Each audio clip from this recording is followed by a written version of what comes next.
முக்கியமான இருமுறைகள். வாழ்க்கை என்பது இன்பம் நீட்டி வாழவா, துன்பம் நீக்கி வளரவா?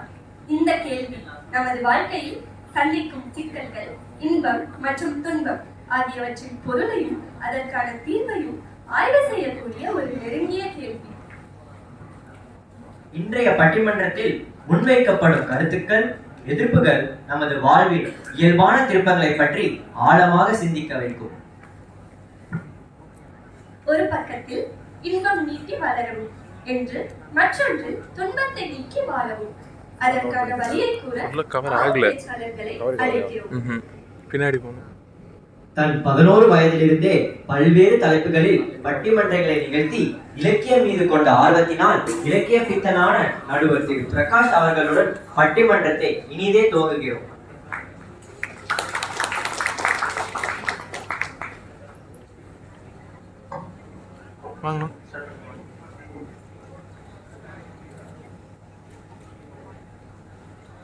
கைத்தல நிறைகணி எப்போமுடவன் பொறி கப்பிய கரிமுகன் அடிபேணி கற்றிடும் அடையவர் புத்தியில் முறைபவ கற்பகம் என வினை கடிதேகும் மத்தமும் அதியமும் வைத்திடும் அரண்மகன் மற்பொரு திரள்புய மதயானை மத்தன வயிறனை புத்தவி புதல்வனை மட்டவிழ் மலர்கொடு பணிவேணி முத்தமிழ் அடைவினை முற்படுகிரிதனில் முற்பட எழுதிய முதல் போனே முப்புறம் எரி செய்த அச்சிவன் உரைரதம் அச்சது பொடி செய்த அதை தீரா துயரது கொடு சுப்பிரமணிபடும் அப்புணமதனிட இவமாகி அக்குற மகனினை அச்சிறு முருகனை அக்கட மணமருள் பெருமாளே கைத்தல நிறைகணி எப்பமோடவள் பொறி கப்பிய கரிமுகன் அடிபேணி பண்டு பின்னோர் குளம்பாட புறந்து படனியில் ஓர் தண்டுடன் நின்று விளையாடும் மாண்புடை சற்குறவர் கண்டு தொழுது துதிபாடி நெஞ்சில் கருதும் உண்மை தொண்டு செய்வார்க்கு அவன் வேலும் மயிலும் துணை செய்வே என்கிற பழனி வண்ணச்சரவம் தண்டபாணி சுவாமிகளுடைய வரிகளை சொல்லி அற்புதமான முறையில் பொங்கல் விழாவை நடாத்தி கொண்டிருக்கிற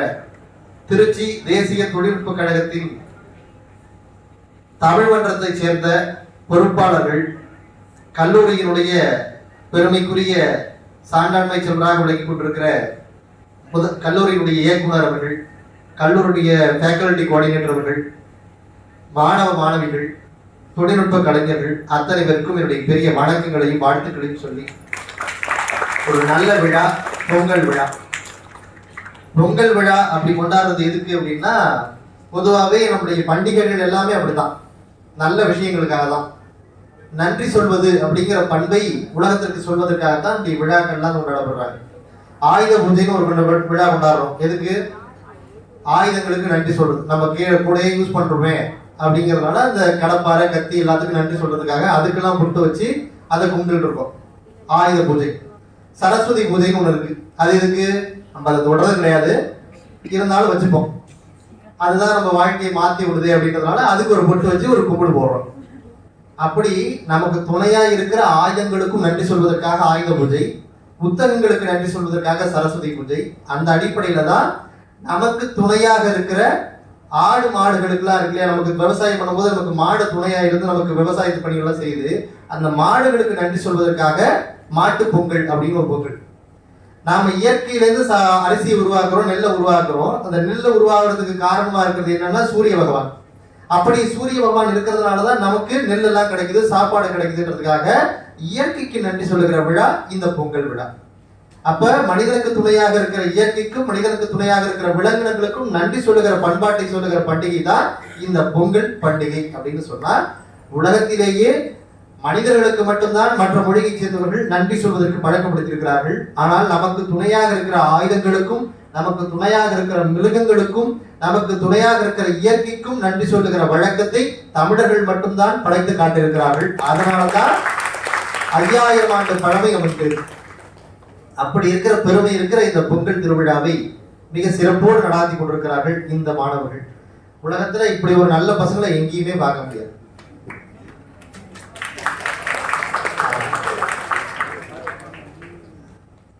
வாழை மீன் இருக்குங்கிறான், விளாங்கு மீன் இருக்குங்கிறான். ஆனா நீங்க கேட்ட ஜாமீன் மட்டும் இல்லைங்கிற மாதிரி எந்த ஊர்ல போனாலும் நல்ல பசங்களா இருக்கிறாங்கன்னு தேடி பார்த்தா எங்கேயுமே இருக்க மாட்டேங்கிறாங்க. ஏன்னா எல்லா நல்ல பசங்களும் NIT இருக்கிறாங்க.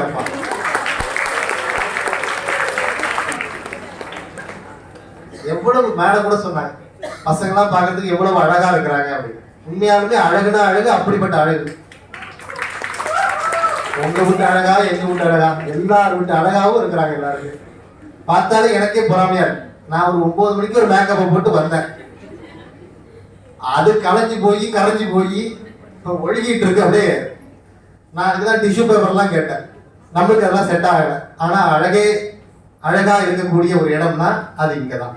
மேக்கப்பே போடாமலே நீங்க இவ்வளவு அழகா இருக்கிறீங்கன்னா.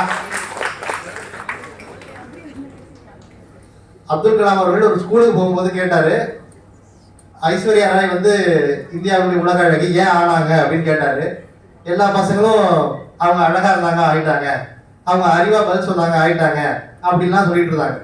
அப்ப அந்த ஸ்கூல்ல இருந்து ஒரு பொண்ணு, சின்ன பொண்ணு எழுந்துச்சு, நான் அந்த காம்படிஷன்ல கலந்துக்கல, அதனாலதான் ஐஸ்வர்யா ராய் ஃபர்ஸ்ட் பிரைஸ் வந்தாங்க அப்படின்னு அந்த பொண்ணு சொல்லித்தான். அந்த மாதிரி நீங்க யாரும் கலந்துக்கிடாத காரணத்தினால்தான் போன வருஷம் உலக அழகி பட்டம் இந்தியாவுக்கு கிடைக்கல.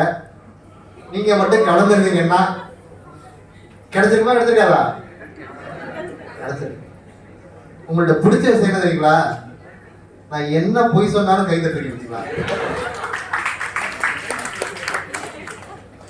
அதுதான் அந்த பிள்ளைகிட்ட பிடிச்சது. ஏன்னா ரொம்ப யுகம் மாறி போயிடுச்சு. அப்ப இருந்த பிள்ளைகள்லாம் இப்ப கிடையாது. இப்ப இருக்கிற பிள்ளைகள் இன்னும் 10 வருஷம் கழிச்சு இருக்க மாட்டாங்க.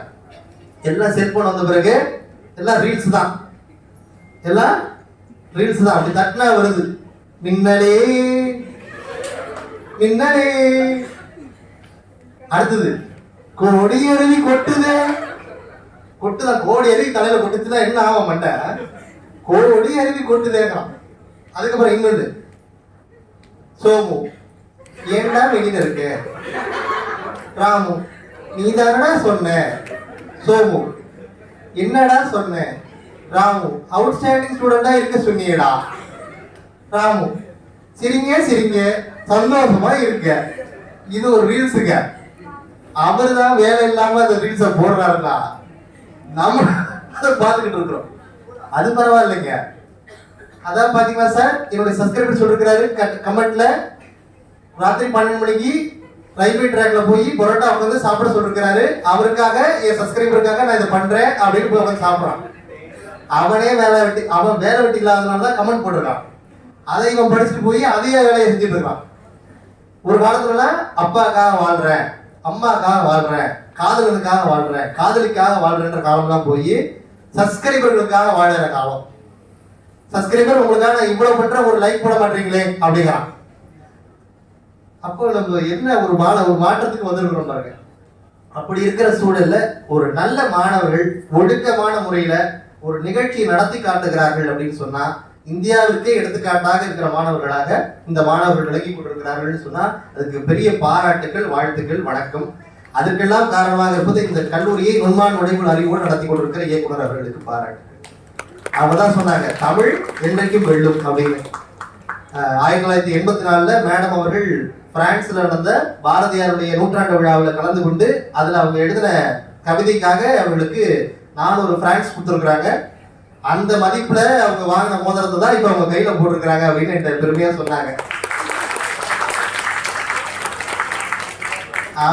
அப்படின்னா என்ன அர்த்தம்னா, நீங்க தமிழ் படிச்சா எங்க போனாலும் உங்களை காப்பாத்தும் அப்படின்னு அர்த்தம். தமிழ் படித்தா எங்க போனாலும் உங்களை காப்பாற்றும். அப்பேற்பட்ட சிறப்பு இருக்கிறது நம்முடைய மொழிக்கு, அப்பேற்பட்ட பெருமை இருக்கிறது நம்முடைய கலாச்சாரங்களுக்கு. அப்படிப்பட்ட ஒரு சூழல்ல ஒரு பட்டிமண்டபம், வாழ்க்கை என்பது இன்பம் நீட்டி வாழவா துன்பம் நீக்கி வளரவா அப்படின்னு ஒரு அர்த்தமான தலைப்பு. இன்பம் நீட்டி வாழ்றதுன்னா என்ன, இன்பமா இருக்கு அப்படியே அதை கட்டிட்டு விட்டுருவோம். ஒரு படத்துல கூட வரும், பாருடா சூதானமா இருந்துக்கணும், போனோமா இருந்தோமா இருக்கணும், இருக்க இடம் இல்லாம இருக்க இடம் தெரியாம வேலையை பார்த்து வந்துடணும் அப்படின்றாரு. அப்படி நமக்கிட்ட இருக்கிற வேலையெல்லாம் வச்சுக்கிட்டு போதும்பா இதோட நம்ம வாழ்க்கை, இதுக்கு மேல நம்ம ஒண்ணும் பண்ண வேணான்னு அப்படியே உட்காந்துக்கிட்டு சம்பளத்தை வாங்கிக்கிட்டு சாப்பிட்டுக்கிட்டு வாழ்க்கையை ஓட்டுற இந்த வாழ்க்கை சிறந்த வாழ்க்கையா? இன்பம் நீட்டி வாழ்வது இல்லைங்க. நிறைய அப்சக்கல்ஸ் வரும் வாழ்க்கையில. குக்கு வித் கோமாளி மாதிரி நிறைய ஹிண்ட்ரன்ஸ் வரும் நம்மளுக்கு. அதெல்லாம் தாண்டி தான் நம்ம என்ன பண்ணோம், குக்கிங் பண்ணி பிரைஸ் வாங்குற மாதிரி நம்ம வாழ்க்கையில ஓட்டணும் அப்படின்னு துன்பம் நீக்கி வளரவா அப்படின்னு 3 பேர் பேச வந்திருக்கிறாங்க. இன்பம் கூட்டி வாழ்வதுங்கிறது கீழ் போறது, அப்படியே அமர்ந்து போயிடுறது. துன்பம் நீக்கி வளர்றதுங்கிறது மேல் நோக்கி போறது. இப்ப எது வாழ்க்கை? இந்த கிராஃப் பாத்தீங்கன்னா தெரியும், எக்ஸ் ஒய்ன்னு இருக்கும். அதுல இவங்க எக்ஸ் ஆக்சிஸ் இன்பத்தோட கூட்டி வாழ்றது, இவங்க வந்து ஒய் ஆக்சிஸ் துன்பம் நீக்கி வளர்றது. அப்படி இருக்கிற இந்த வாழ்க்கையில இது சிறந்தது. இன்பம் கூட்டி வாழ்றதா, துன்பம் நீக்கி வளர்றதா? இன்னும் சிம்பிளா சொல்லணும்னா, வாழ்க்கையில ஜாலியோ ஜில்கானாவா இருக்கிறதா, ஜோலியா இருக்கிறதா? சும்மா ஜாலியா இருக்கிறதா என்ன? சில பேர் பாத்தீங்கன்னா எதுக்குமே கவலைப்பட மாட்டான். நீங்க பாத்துருக்கீங்களா? எது நடந்தாலும் கவலைப்பட மாட்டான். மாப்பிள்ள 4 அறியறா, இருக்கட்டும். போயிடுச்சுடா, இருக்கட்டும், அதுக்கு என்ன பண்றது அப்படின்னு அவனுக்கு எந்த பிரச்சனையுமே கிடையாது. வாழ்க்கையில என்ன நடந்தாலும் அவனுக்கு பெருசா எடுத்துக்க மாட்டான். சில பேர் சின்ன விஷயத்துக்குலாம் யோசிப்பான். சார்ஜ் போடாமலே வந்துட்டோம்ல,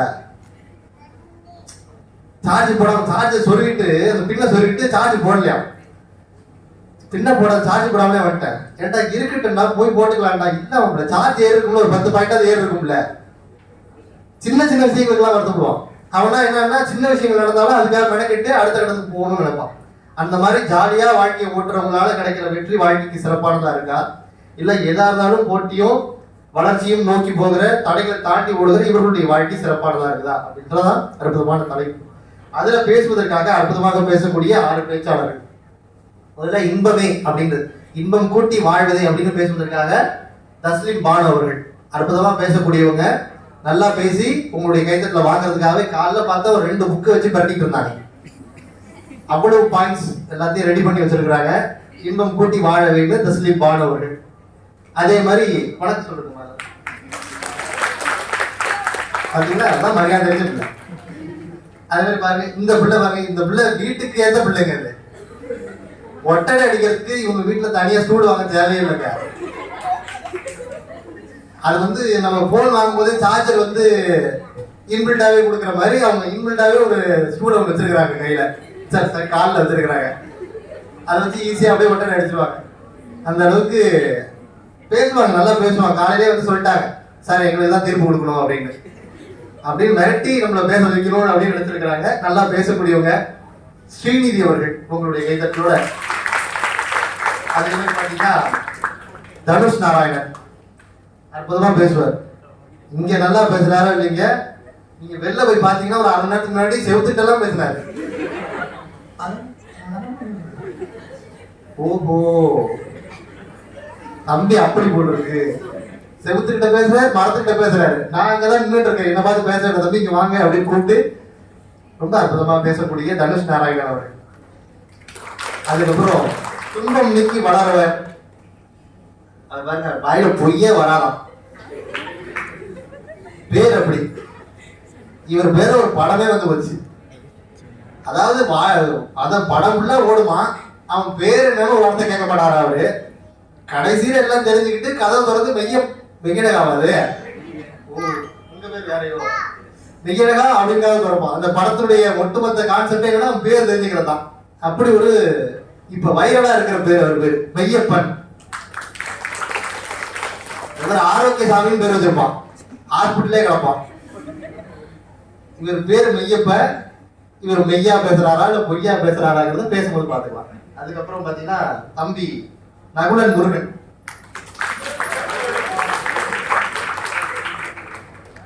என்ன தம்பி உங்களுக்கு இவ்வளவுதானா?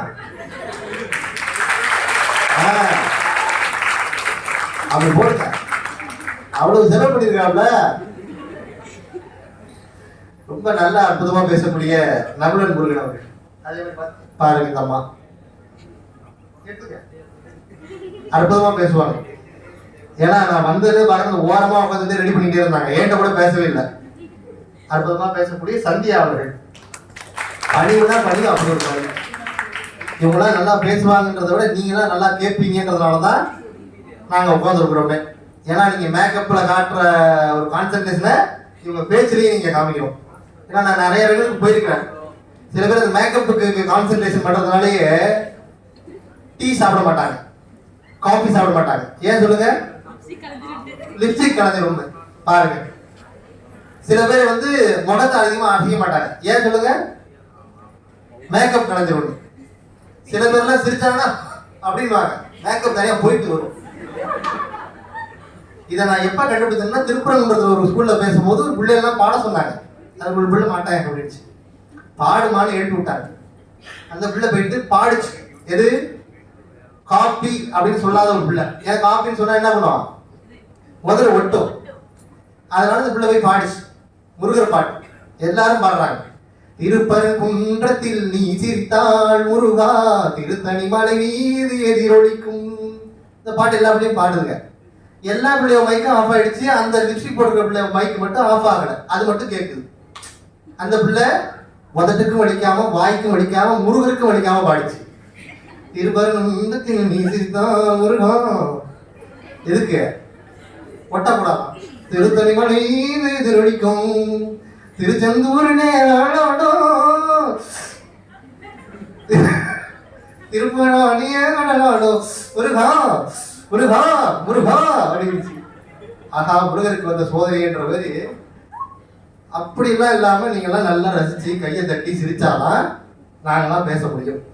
முதல்ல இன்பம் கூட்டி வாழதான் அப்படின்றதுடைய அணியிலிருந்து தசுரை பானு அவர்கள் உங்களுடைய பலத்த கைத்தட்டலோட வராங்க.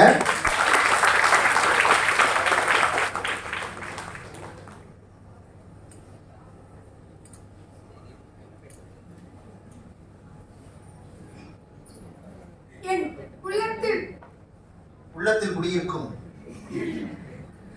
என் உள்ளத்தில் ஒளியாயிருக்கும் தமிழுக்கும் என் சிந்தனையை செழுமையாக்கிய தமிழ் தாய்க்கும் என்னை ஒரு அடையாளமாக நிலைநிறுத்திய தமிழ் மண்ணுக்கும் என் முதல் வணக்கம். அதுக்கு சொல்லிய நண்பர்களுக்கும் இங்கு நிறைந்துள்ள என் இனிய தமிழ் உறவுகளுக்கும் என் அன்பான வணக்கங்களை கூறி என் உரையை தொடங்குகிறேன். அவ்வளவுதாங்க. எப்படி அழகா பேசுறாங்க பாருங்க. இன்பமே தங்கும் ஊரின் அழகு. என்னங்க? இன்பமே தங்கும் ஊரின் அம்மா, நீ கொஞ்சம் மைக் கிட்டே வந்து பேசுங்கம்மா. துன்பமே கலிந்த மலையின் சுகம் அப்படின்னு கவிஞர் ஆக்கி ராமானுஜனோட வரிகளோட என் உரையை ஆரம்பிக்கிறேன். ஆக்கி ராமானுஜன் யார் தெரியுமா உங்களுக்கு? எனக்கு தெரியாது. அவரோட தமிழ் நகைச்சுவைக்காக சொல்ல கூகுள்ல போட்டா வந்துட போகுது. வாழ்க்கைங்கிறது என்ன? அது ஒரு சுவாரஸ்யமான பயணம். இதுல இன்பம் துன்பம் ரெண்டுமே இருக்கும். ஆனா அந்த வாழ்க்கையில இன்பம் அதிகமா இருந்தாலும் அது நமக்கேற்ற வாழ்க்கையா இருக்கும்.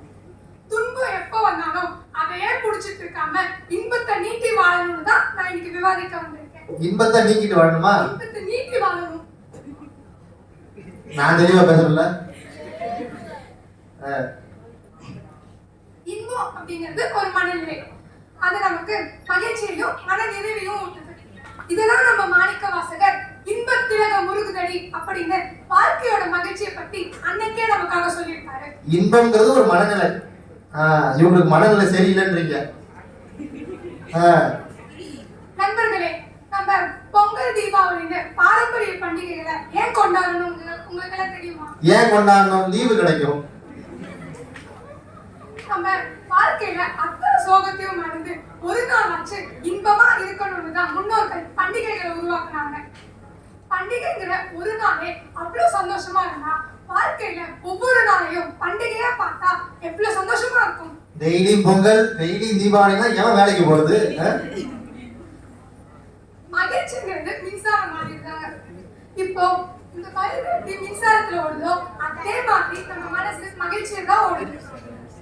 இவங்க பெரிய பேச்சாளரா இருப்பாங்க போல இருக்கு. அம்மா கூட்டம் இருந்தது. இந்த இடத்துல நான் ஒரு அறிவியல் கருத்தை தெரிவிக்க விரும்புறேன். எண்டோர்பின்ங்கிற ஹார்மோன் நம்ம ஆரோக்கியமா வச்சுக்கிறதுக்கு முக்கியம்னு அறிவியல் விஞ்ஞானிகள் சொல்றாங்க. எண்டோர்பின். எண்டோர்பின். அது நம்ம சந்தோஷமா இருக்கும்போது தான் சொல்லுது. இதுல இருந்து நமக்கு என்ன தெரியுது? நம்ம ஆரோக்கியமான வாழ்க்கைக்கு காரணமே நம்ம இன்பமான வாழ்க்கை தாங்க.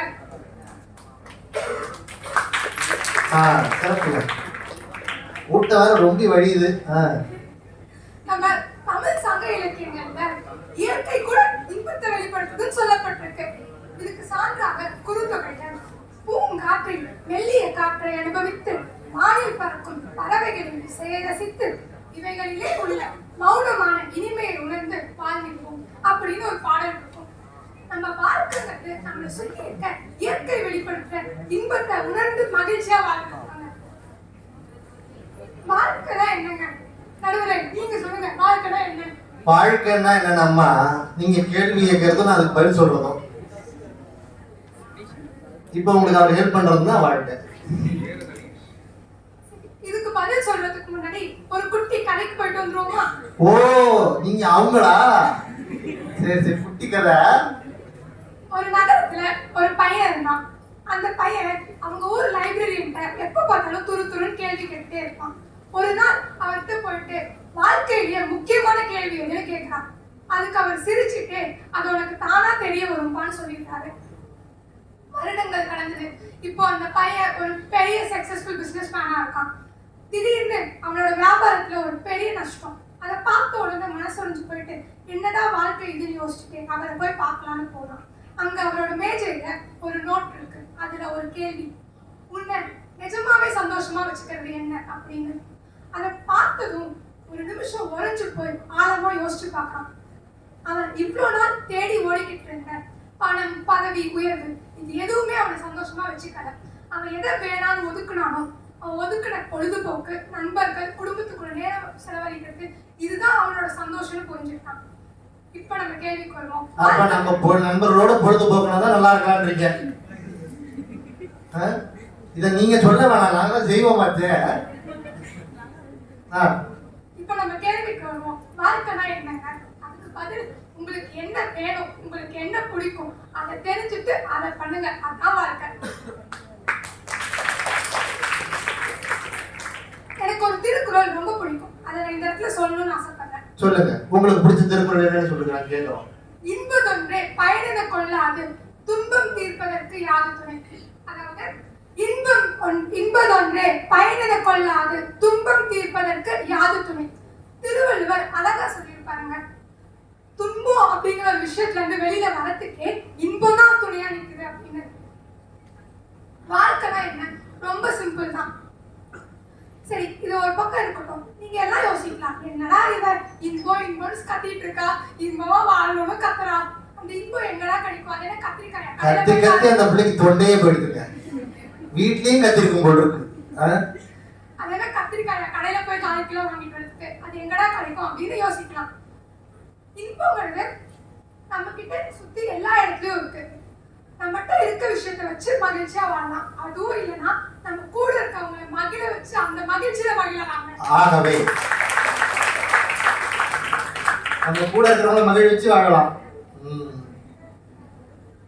அத நம்ம காசுலயா அவங்க காசுலயா? ஆகவே வாழ்க்கையில நம்ம கூட கடைசி வர வந்து நம்ம இன்பமான நினைவுகள் ஞாபகம் தான். துன்பமான விஷயத்த நம்ம ஞாபகம் வச்சுக்கிறது கிடையாது. ஏன் ஞாபகம் வச்சுக்கிறது கிடையாது? கல்யாணமான நாள ஞாபகம் வச்சுக்கிறான், முதல்ல சொன்ன நாளை ஞாபகம் வச்சுக்கிறான், இந்த இடத்துல தான்டா சொன்னேன் என் வாழ்க்கை எப்படி ஆயிடுச்சு ஞாபகம் வச்சுக்கிறான். எப்படி துன்பத்தை எப்படி மறக்க முடியாது? ஆகவே கம்பராமாயணத்துல ஒரு அருமையான பாடல் இருக்கும். அம்மா, நீ எல்லா புக்கையும் படிப்பியாமா? நீ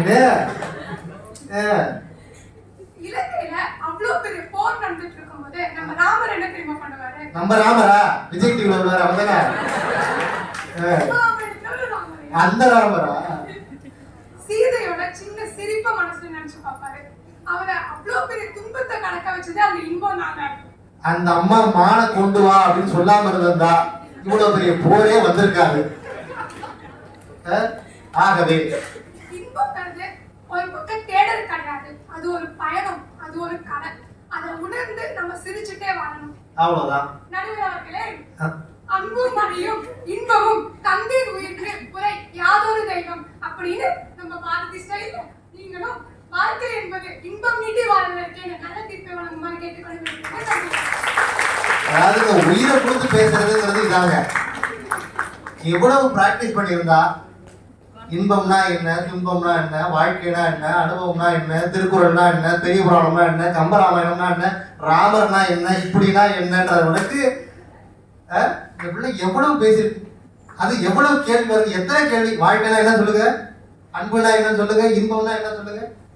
எவ்வளவு பிராக்டிஸ் பண்ணியிருந்தா தொண்டையில கட்டிக்கிற அளவுக்கு அந்த பிள்ளை பேசியிருக்கு பாருங்க. கை தட்டுக்கலாம் பாவம், அந்த பிள்ளை பேசியிருக்கு. எல்லா நாளும் பண்டிகையா இருக்குமா. டெய்லி பொங்கல் கொண்டாடினா என்ன ஆகுது? டெய்லி போய் கரும்பு வாங்கிட்டு வா, டெய்லி போய் சக்கரை பொங்கலை வாங்கிட்டு வா. இன்னைக்கு ஃபங்க்ஷன் கொண்டாடுறதுக்கு மளிகை சாமான் வாங்குறதுக்கு நாக்கு தள்ளி விடுது. டெய்லியும் பொங்கலை கொண்டாடினா என்ன ஆகுது? ஆனா பசங்க டெய்லி தான் கொண்டாடுவாங்க. பசங்க டெய்லி தான் கொண்டாடுவாங்க இல்லையாம்மா? என்ன ஆமா? ரொம்ப அழகா நிறைய கருத்துக்கள்லாம் சொன்னாங்க. எல்லா கவிதையும் என்ன சொல்லுது, எல்லா கவிஞர்களும் என்ன சொல்றாங்க, நல்ல போட்டோ எடுத்தா வீட்டுல போய் மாட்டலாம் இல்லையா? உண்மைதானே? நல்ல போட்டோ எடுத்தா நல்லா வீட்டுல போய் மாட்டலாம். நான் ஒரு பட்டிமன்றத்தில் பேசும்போது இந்த நாட்டுல எல்லாரும் எப்படி இருக்காங்க தெரியுமான்னு இப்படி உட்காந்துருந்தேன். இதை ஒரு போட்டோ எடுத்து எங்க வீட்டுக்கு அனுப்பிச்சாங்க. வீட்டுல பார்த்தா போட்டோ பார்த்தா பிச்சை எடுக்கிற மாதிரி இருக்கு. அந்த மாதிரி இந்த பாருங்க, நம்ம அமைகிறது தானே, நம்மளா தேடி போறோம், நம்மளா அமைகிறது தானே, நம்மளா தேடி போறோம், நமக்குன்னு வர்றதானே. நீங்க பாருங்க, நண்பர்கள் கூட நம்ம தேடி போறது கிடையாது. அவனா வருவான், அவனா வருவான், மாப்பிள்ள ஒன்னதாண்டா பாக்குது, அவன் தான் இப்படிதான் ஆரம்பிப்பான், ஒன்னதாண்டா பாக்குதுன்னுவான். இப்ப நம்மளுக்கு அமையறதான் போட்டோகிராஃபர் அமையறதுமே கூட நம்மளுக்கு கிடைக்கிறத பொறுத்துதான். நல்ல போட்டோகிராஃபர் எடுத்தா நல்ல போட்டோ கிடைக்கும். நல்லதா இருப்பாரு கிடைக்கிறேன், எடுங்க, நல்லா எடுங்க. ஏன்னா நான் அந்த போஸ்ட் எல்லாம் பார்த்துருக்கீங்க, அந்த போட்டோ பார்த்துருக்கீங்களா? நிறைய பேர் டவுட்ல இருந்தாங்க, நான் தானா அது, வேற ஏதாவது குளோனிங் பண்ணி கூட்டு வந்துருக்காங்களா அப்படின்ற மாதிரி நினைக்கிறாங்க. அப்ப நம்மளுக்கு அமைகிறது தானே அது. வாழ்க்கைங்கிறது என்னது? நமக்கு தானே அமைகிற. கடவுள் என்ன எழுதிருக்காரு அப்படிதான். இன்னைக்கு இந்த பையன் தான் எனக்கு ஃப்ரெண்டா எழுதி வரணும்னு இருக்குன்னா நம்ம என்ன பண்ண முடியும்? மாற்ற முடியுமா? எங்க போனாலும் இவன் தான் அவங்க நிற்பான் எழுதாப்புல. அப்படி நமக்கு அமைகிற வாழ்க்கை இன்பமா எடுத்துக்கணும் அப்படின்னு ரொம்ப அழகா பேசியிருக்கிறாங்க. என்ன கஷ்டம் வந்தாலும் அந்த இன்பம் நினைச்சு பார்த்தாலே ஒரு மகிழ்ச்சி ஏற்படும் அப்படின்னு. இல்லைங்க, துன்பங்களை களைஞ்சி வாழ்க்கையில வெற்றி பெறுறது, போராடி வெற்றி பெறுறது தான் உண்மையான வாழ்க்கை.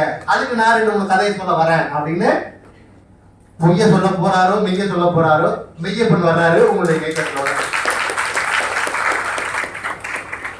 அமைதியான பையங்க.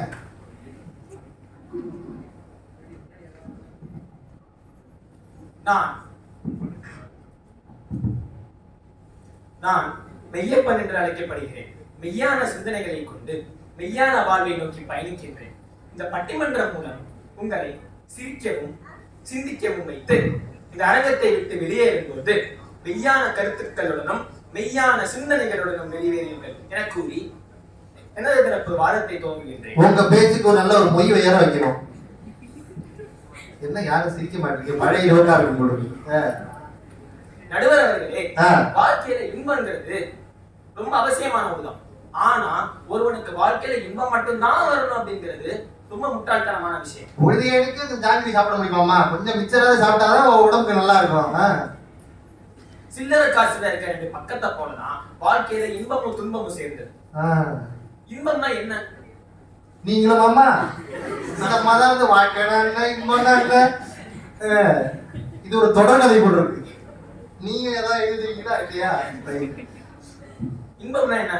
வாழ்க்கையில ஒரு மனிதன் எப்ப இன்பமா இருப்பான்? நீங்களே கொஞ்சம் யோசிச்சு பாருங்க. 2 கேள்வி. இன்பம்னா என்ன, ஒரு மனுஷன் எப்ப இன்பமா இருப்பான்? நீங்களே சொல்லுங்க இதுக்கு பதிலா.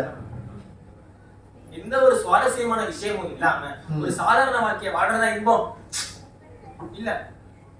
எந்த ஒரு சுவாரஸ்யமான விஷயமும் இல்லாம தினமும் காலையில சூரியன் உதிக்கிற மாதிரி உப்புச்சப்பு இல்லாத வாழ்க்கையை வாழ்றதா இன்பம். அதனாலதான் என்ன பண்றான், வண்டி ஓட்டும் போது முதல் வீட தூக்கி போடுறான், 2வது வீடு கீழே விழுந்துப்படுது. தினமும் வண்டி ஓட்டினா 2 வீடோட ஓட்ட முடியும், ஒரு வீட தூக்கி பார்ப்பேன் அப்படிங்கிறதா எது இன்பம்? ஒருவனோட வாழ்க்கையில அவன் ஆசைப்பட்டத அவனால முடிஞ்ச எல்லாத்தையும் செஞ்சு கஷ்டப்பட்டு அவன் அதை அடையும் போது அவனுக்கு கிடைக்கிற மகிழ்ச்சி தான் உண்மையான இன்பம். கஷ்டப்பட்டு ஒண்ணு கிடைச்சா அதுல ஒரு இன்பம் இருக்குதான் செய்யும். ஆமா, அந்த ஒரு இன்பத்தை யாராலையும் அடிச்சுக்க முடியாது. நம்ம ஆசைப்பட்டத என்ன ஒரு துன்பம் வந்தாலும் அதையெல்லாம் தாண்டி முன்னேறி போய்கிட்டே இருக்கணும்.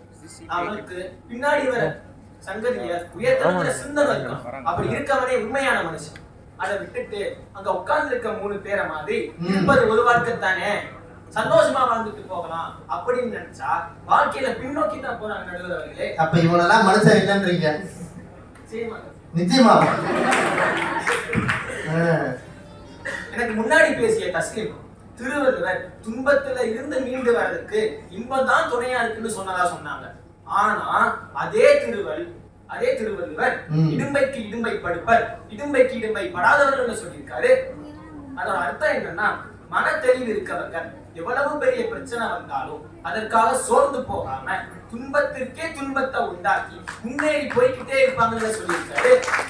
அதாவது யாருன்னா பிரச்சனைக்கே பிரச்சனை கொடுக்கக்கூடியவரா அவரு, துன்பத்திற்கே துன்பத்தை கொடுத்து வாழ்க்கையில் முன்னேறி செல்பவர். யாரு நீங்க 2 குரல்ல நாங்க 2 குரல் வச்சிருக்கோம், விடுவோமா? வார்த்தை போரு. துன்பம் வந்தா வடிவேல் சொல்ற மாதிரி என்ன சோனமுத்தா போச்சா அந்த மாதிரி இல்லாம, வாழ்க்கையில ஒரு பிரச்சனை வந்தா பிரச்சனை வந்துருச்சே அப்படின்னு மனசுறஞ்சு போய் உட்காரக்கூடாது. நம்ம முன்னாடி பண்ண விஷயத்தை ஞாபகம் வச்சுக்கிட்டு, நம்ம முன்னாடி என்னெல்லாம் தப்பு பண்ணமோ அதெல்லாம் ஞாபகம் வச்சுக்கிட்டு அடுத்த முறை நம்ம செய்யும் முயற்சியில அந்த தப்பை செய்யாம அந்த தப்பை சரி செஞ்சு முயற்சி செய்யும் போது நம்மளுக்கு உண்மையான வெற்றி கிடைக்கும். துன்பம் வந்தா அந்த துன்பம் வந்துருச்சு அப்படின்னு யோசிக்கும். அடுத்த முறையில துன்பம் வரும்போது அது எப்படி கையாளணும் அப்படிங்கிற யுக்தியை தெரிஞ்சு செயல்படுறவனே வாழ்க்கையில வெற்றி பெறுவான். அப்ப துன்பம் வந்தாலும் அதுல இருந்து எப்படி வெளில வரணும்னு தெரியணும். கண்டிப்பா. அது உங்களுக்கு தெரியலங்க. இதுக்கு ஒரு அருமையான உதாரணம் இருக்கு. அது நம்ம இந்திய நாடு தான். 1924 பொக்ரான் அணுகுண்டு சோதனை செய்யும் போது மேற்கத்திய நாடுகள் அவங்களோட கடுமையான எதிர்ப்பு தெரிவிச்சாங்க. பலர் நம்மளை சாதிக்க விடாம முட்டுக்கட்டையில் போட்டாங்க. ஆனா அப்படைஞ்ச பின்னணியில ஒரு அனுபவமா எடுத்துக்கிட்ட இந்தியா 1998 2வது பொக்ரான் சோதனையை செஞ்சு அணுசக்தியினால உருவெடுத்துச்சு. அப்ப ஒவ்வொரு இந்தியனும் பெருமை கொண்டது நம்ம எல்லாருக்கும் தெரியும். அந்த பொக்ரான் அணுகுண்டு சோதனையை செய்தது இந்தியாவுடைய பிரதமர் வாஜ்பாய் அவர்கள். அந்த திட்டத்துடைய இயக்குநராக இருந்தவர் அப்துல் கலாம் அவர்கள். அது நமக்கு ஒரு பெரிய பெருமை. இப்ப நீங்களே யோசிச்சு பாருங்களேன், நம்ம இந்தியா எப்படி ஜெயிச்சிச்சு? குண்டு போட்டதெல்லாம் ஜெயிச்சிச்சு. நீங்க தான் சொன்னீங்க. முதலாவது தோல்வியில கிடைச்ச அனுபவத்தை வச்சு அது ஒரு படிக்கட்டா நினைச்சு அவங்களோட 2வது சோதனையில முன்னாடி செஞ்ச தப்புகளை செய்யாம அதை சரி செஞ்சு முன்னேறினாலதான் அவங்க வாழ்க்கையில வெற்றி பெற்றாங்க. ஆஹா, இவங்களாம் எப்படி தெரியுமாங்க? முதல் நாள் மேட்சை பார்த்துட்டு ஆஸ்திரேலியா தோத்துரும் அப்படின்னு பெட்டுக்கிட்டு இருப்பாங்க. ஆஸ்திரேலியா ஜெயிச்சுடும், இவங்க பணம் போயிடும். அடுத்த நாள் ரீடெலிகாஸ்ட் போடும் போது அதே தோத்துரும்னு பெட்டுக்கிட்டு ஆளுங்க இவங்க. ரீடெலிகாஸ்ட் போடும் போது பெட்டுக்கிட்டு ஆளுங்க இவங்க. துன்பத்துல இருந்து நம்ம கத்துக்க வேண்டிய பாடத்தை என்னன்னு தெரிஞ்சுக்கிட்டு அப்புறம் வெற்றியை அடையும். அது தெரிய மாட்டேங்குது உங்களுக்கு. ஆகவே அது போலத்தான் நம்ம ஒருத்தரும் நமக்கு வரக்கூடிய துன்பத்தை ஒரு பாடமா எடுத்துக்கிட்டு அது ஒரு படிக்கட்டா நினைச்சு நம்ம வாழ்க்கையில முன்னேறி போய்கிட்டே இருக்கணும்.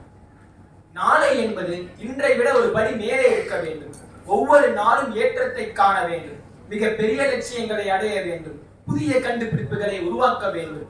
புதிய உயரத்தை தொட வேண்டும். பாரத நாட்டை வளர்ச்சி பாதையில் எடுத்துச் செல்ல வேண்டும். தினம் தினம் தமிழில் இருக்கும் புதுமையை காண வேண்டும். நடுவர் அவர்களே, இதையெல்லாம் பண்ணணும்னா துன்பத்தை தாண்டி முன்னுக்கு வரணும். தெரிய மாட்டேங்குது உங்களுக்கு. பாருங்க, அதை விட்டுட்டு இருக்கிறத வச்சுட்டு இன்பமா வாழ்ந்துட்டு போகலாம் எதிர்கட்சி சொல்ற மாதிரி பண்ணா என்னத்த வாழ்ந்து என்னத்த அனுபவிச்சு அப்படி சொல்றாங்க அவங்க. ஆகவே நடுவர் அவர்களே, நான் சொல்வதெல்லாம் ஒன்றுதான். வாழ்க்கையில் இன்பம் மிக அவசியமான ஒன்று, நான் ஒத்துக்கிறேன். ஆனா நான் என்ன சொல்ல வரேன்னா, வெற்றிக்காக துன்பப்பட்டு வேர்வை சிந்தி கிடைக்கும் இன்பமே நிலையான இன்பம் மற்றும் அதுவே தலை சிறந்த இன்பமாகும் என கூறி விடைபெறுகிறேன். நன்றி. நிலத்துல உழுது அதுல இருந்து கிடைக்கிற நெல்லுல இருந்து அரிசி எடுத்து சாப்பாடு சமைச்சு பொங்கல் கொண்டாடினாதான் ஜாலியா இருக்கும். 2 நிமிஷத்துல மேகியை பண்ணா என்ன ஆகுங்கிறத ரொம்ப அழகா சொல்லிருக்கிறார். வாழ்க்கையில கஷ்டப்பட்டதானே முன்னேற முடியும். திருவள்ளுவர் சொல்றாரு, நீங்க மட்டும் தான் திருக்குறள் படிச்சீங்க, நானும் தான் திருக்குறள் படிச்சேன். குடி செய்வார்க்கு இல்லை பருவம், மடி செய்து வானம் கருத கெடுங்கிறார். என்னன்னா, குடி செய்யறவனுக்கு என்னன்னா, ஒரு முன்னேற்றணும், குடும்பத்தை முன்னேற்றணும், சமுதாயத்தை முன்னேற்றணும்னா அவனுக்கு நேரம் காலம்னு கிடையாது. எனக்கு 5 மணி ஆயிடுச்சுங்க, நான் வீட்டுக்கு போகணும் அப்படின்னு அவனால சொல்ல முடியாதான். எனக்கு டைம் இல்லைங்க, நான் வீட்டுக்கு போய் சாப்பிட்டு தூங்குங்க, பிக் பாஸ் பார்க்கணுங்கன்னு சொல்ல முடியாது அவனால. ஏண்டா, நாட்டை காப்பாற்ற வேண்டிய நீங்க பிக் பாஸ் பார்க்க போறியாடான்னு கேட்கப்பாங்க. ராணுவத்தில் இருக்கிறவன்ட்ட போயிட்டு சொல்ல முடியாது, எங்க அக்கா பொண்ணுக்கு வச்ச தண்ணி நாளைக்கு துப்பாக்கி சுட்டு வச்சுக்கலாம், நான் போயிட்டு வந்துடுறேன் சொல்ல முடியுமா அவனால? குடி செய்வார்க்கு இல்லை பருவம், மடி செய்து மானம் கருத கெடும் அப்படிங்கிறார். தன்மானம் பெருசு, இனமானம் பெருசு, நேரம் காலம் எல்லாம் பெருசு. ஆனா அதை தாண்டி ஒரு சமூகத்திற்கான வெற்றி வரும் என்று சொன்னால் இதை எல்லாத்தையும் அந்த தலைவன் விட்டுட்டு வேலையை செய்யணும் அப்படிங்கிறார். துன்பங்களை தாண்டாதான் வெற்றி கிடைக்கும். இது ஒரு திருக்குறள். குடி செய்வாருக்கு இல்லை பருவம், மடி செய்து மானம் கருதுகிறோம். அதான் அழகா தம்பி 15 தடவை தட்டிருக்காங்க. மைக்க 15 தடவை தட்டி ரொம்ப ஆணித்தரமா பேசிருக்கிறாங்க. அதுக்கு பதில் சொல்வதற்காக இந்த பாருங்க, இந்த பொண்ணு கண்ணகி வந்து சிலம்பெடுத்துட்டு வந்து, ஏ மன்னா, நீ எல்லாம் ஒரு மன்னனா அப்படின்னு தலைவி மூலமா வந்து கண்ணகி கேட்ட மாதிரி இந்த தலைப்புக்காக தலைவி மூலமா வந்து மின்னலே அப்படின்னு இந்த ரெபேக்கா அவருக்கு மாதிரி வந்திருக்கிறாங்க. வாங்க ஸ்ரீநிதி அவர்கள். ஆனா பெரிய தைரியம் இந்த பிள்ளைக்கு. இம்மா பெரிய சூழ மட்டும் யாராலையும் நடக்க முடியாதா? ஓ, இந்த மைக்கு கிட்ட வரணுன்றதுக்காக தான் அந்த சூடு. நடுவரை மறைச்சிட்டா எப்படி? மிரட்டுறாங்க அம்மா. இப்ப நான் இதுக்கு மிரட்டலுக்கு பாடி பாடிடுவான். ஐயோ, அப்படியெல்லாம் இல்ல நடுவர் அவர்களே, நான் அவ்வளவு பெரிய ஆளு. தம்பி உனக்கு என்ன பண்ணுவீங்களா? எங்கள் பொங்கல் திருவிழாவிற்கு வருகை தந்திருக்கும் அனைத்து நல்லுள்ளங்களுக்கும் தை திருநாள் நல்வாழ்த்துக்கள். நான் இருங்கபாய் சொல்றதுக்கு முன்னாடியே என்னை முடிச்சு விட்டீங்களே, உங்களுக்கு முதல் வணக்கம். என்ன இழுவ வலுமையா இருக்கு? அப்படித்தானே போடணும். இருங்க, நான் உங்ககிட்ட ஒரு கேள்வி கேட்கிறேன் ஆரம்பிக்கிறதுக்கு. ஏன்கிட்ட? உங்ககிட்ட தான். இப்போ என் அணியில இருந்து தஸ்லீம் பேசினாங்களே, அவங்க கிட்ட என்ன சொன்னீங்க? நீங்க பொங்கலுக்கு இது வாங்கணும், பொங்கலுக்கு அது வாங்கணும். அப்போ நீங்க இன்பத்தை எதுல கொண்டு போய் வைக்கிறீங்க? பொருள்ல இருக்கிறீங்களா? இன்பம் பொருளையா இருக்கு? மனசுல தானே இருக்கு. ஆஹா, கட்டுங்கப்பா. அப்ப பொங்கல் எல்லாம் சாப்பிடாமலே பொங்கல் சாப்பிட்டதாவே மனசுல நினைச்சுக்கிட்டா? ஐயா, அது உங்க இஷ்டம். தீபாவளிக்கு வெடி நினைச்சீங்கன்னா எப்படி வேணா இன்பமா இருக்கலாமே. தீபாவளிக்கு வெடி வெடிக்காமலே மனசுக்குள்ளே பத்த வைக்கிறோம், வெடிக்குது. பத்த வைக்கிறோம், புசுவானம் வருது, இன்பம். இருந்துக்கலாமா? எத்தனை பேர் எப்படி இருக்காங்க? இந்த பறவைகளுக்கெல்லாம் துன்பம் கொடுக்க கூடாதுன்னு, அதுவும் இன்பம் தானே. ஐயோ, இந்த அம்மா எல்லாத்துக்கும் இன்பம் இருக்கு. வாழ்க்கையே இன்பம் தானே நடுவர் அவர்களே. ஐயோ, இந்த மாதிரி ஒரு பாயிண்டை இது வரைக்கும் யாரும் தெரியல, கேட்டது இல்லையே. சரி, இப்ப பேசிடுவோமா? இப்ப மட்டும் நான் பேசாம பாடிட்டாரு இல்லையா? சரி, நம்ம கதைக்குள்ள வருவோம். கதை வேற இருக்கா? ஆமா. இந்த அம்மா ஒரு சின்ன கதை, குட்டி கதை சொன்னாங்க விஜய் ஸ்டைல்ல. இந்த அம்மா ரஜினி ஸ்டைல்ல ஒரு கதை சொல்ல போறாங்க. சொல்லிடுவோம். இந்த குரங்குக்கு ஒரு புண்ணு அம்மா வந்துச்சு. எல்லா ஒரு பஞ்சாயத்துக்கு போவேன். போவேன், இருங்க, பேசுறது கேளுங்க. இந்த குரங்குக்கு ஒரு புண்ணு வந்துச்சுன்னா அது நோண்டி நோண்டி பெருசாக்குமா. அந்த மாதிரி எல்லாம் பேசுறாங்க நம்ம எதிரணியில இருக்கவங்க எல்லாம். இப்ப யார குரங்கு நீங்க? அது உங்க இஷ்டம், நீங்க யார வேணா வச்சுக்கோங்க. பாருங்க, இன்பம் எல்லா இடத்துலயும் இருக்கு, குரங்கு எதிரடியில இருக்கு. என்ன அழகா பேசுறாங்க தப்பா. நம்ம எதிரணியில இருந்து மெய்யப்பன் வந்து பேசினாருங்க. ஆமா ஆமா, என்னென்னவோ பேசினாரு. கஷ்டம் கஷ்டம்னு கஷ்டத்தை பத்தியே பேசினாரு, கஷ்டப்பட்டுக்கிட்டே பேசினாரு. அந்த அம்மா பேரு இன்பமா பேச முடியுமா உங்களால? முடியவே முடியாது. ஆனா நடுவர் அவர்களே, அவங்க பேசுறப்பதான் எனக்கு ஒண்ணு தோணுச்சா? ஆமா. என்னன்னா, அவங்க இந்த துன்பத்தை நீக்கி வளர்றாங்க, லட்சியத்தை தேடி ஓடுறாங்கன்னு சொல்றாங்கல்ல, அது என்ன தெரியுங்களா?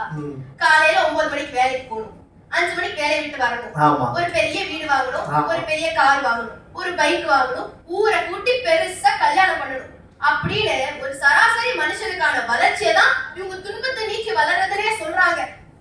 இதே இன்பத்தோட அந்த பிரச்சனையை அணுகுனாங்கன்னு வச்சுக்கோங்களேன், அது அவங்களுக்கு லட்சியமா தெரியாது, சாதனையா தெரியும். அந்த சாதனை அவங்க வாழ்க்கையின் ஒரு அங்கமா மாறிடும். லட்சியம்ன்றது அவங்களுக்கு எல்லையாவே இருக்காது அவர்களே. தட்டுங்கப்பா. அந்த அம்மா என்னவோ இந்த தலைப்புக்காக உயிர் கொடுத்து பேசுறதா நீங்க நினைக்கிறீங்க. அவங்கள்ட்ட இந்த தலைப்பை கொடுத்தாலும் இப்படிதான் பேசுவாங்க. இருங்க இருங்க, இத பத்தி பேசுறப்பதான் எனக்கு இன்னொரு கேள்வி தோணுச்சு. என்னன்னா, இந்த பெரிய வீடு வாங்குறது, நல்லா படிக்கிறது, நல்ல காலேஜ்ல சேர்றது, நல்ல பொண்ணா பார்த்து கல்யாணம் பண்றது, அதுதான் நடக்க மாட்டேங்குது. என்ன பண்றது? இதெல்லாம் இந்த சோஷியல் ஸ்டாண்டர்ட்ஸ், அதாவது இந்த சமுதாய அளவுகோல்ல அவங்களே திணிச்சுக்கிட்டு அதுதான் இன்பமா நினைச்சே வாழ்றாங்க. இத நினைச்சா எனக்கு பதப்பதக்குது. இதோட எப்படி அவங்க நிம்மதியா இருக்க முடியும்? அப்ப அவங்க வாழ்றது யாருக்காக? இந்த சமுதாயத்துக்காகவா இல்ல அவங்களுக்காகவா? சரிதானே நடுவர் அவர்களே? சமுதாயத்துக்குள்ள இருக்கிற அவங்களுக்காக. சரி, இதுக்கு ஒரு எடுத்துக்காட்டா பெங்களூர் டேஸ்ல ஒரு படம் வந்துச்சு. அதுல 2 விதமான பாத்திரங்களை காட்டுவாங்க. ஒண்ணு வந்து குட்டி, இன்னொன்னு வந்து அர்ஜுன். இந்த குட்டி இந்த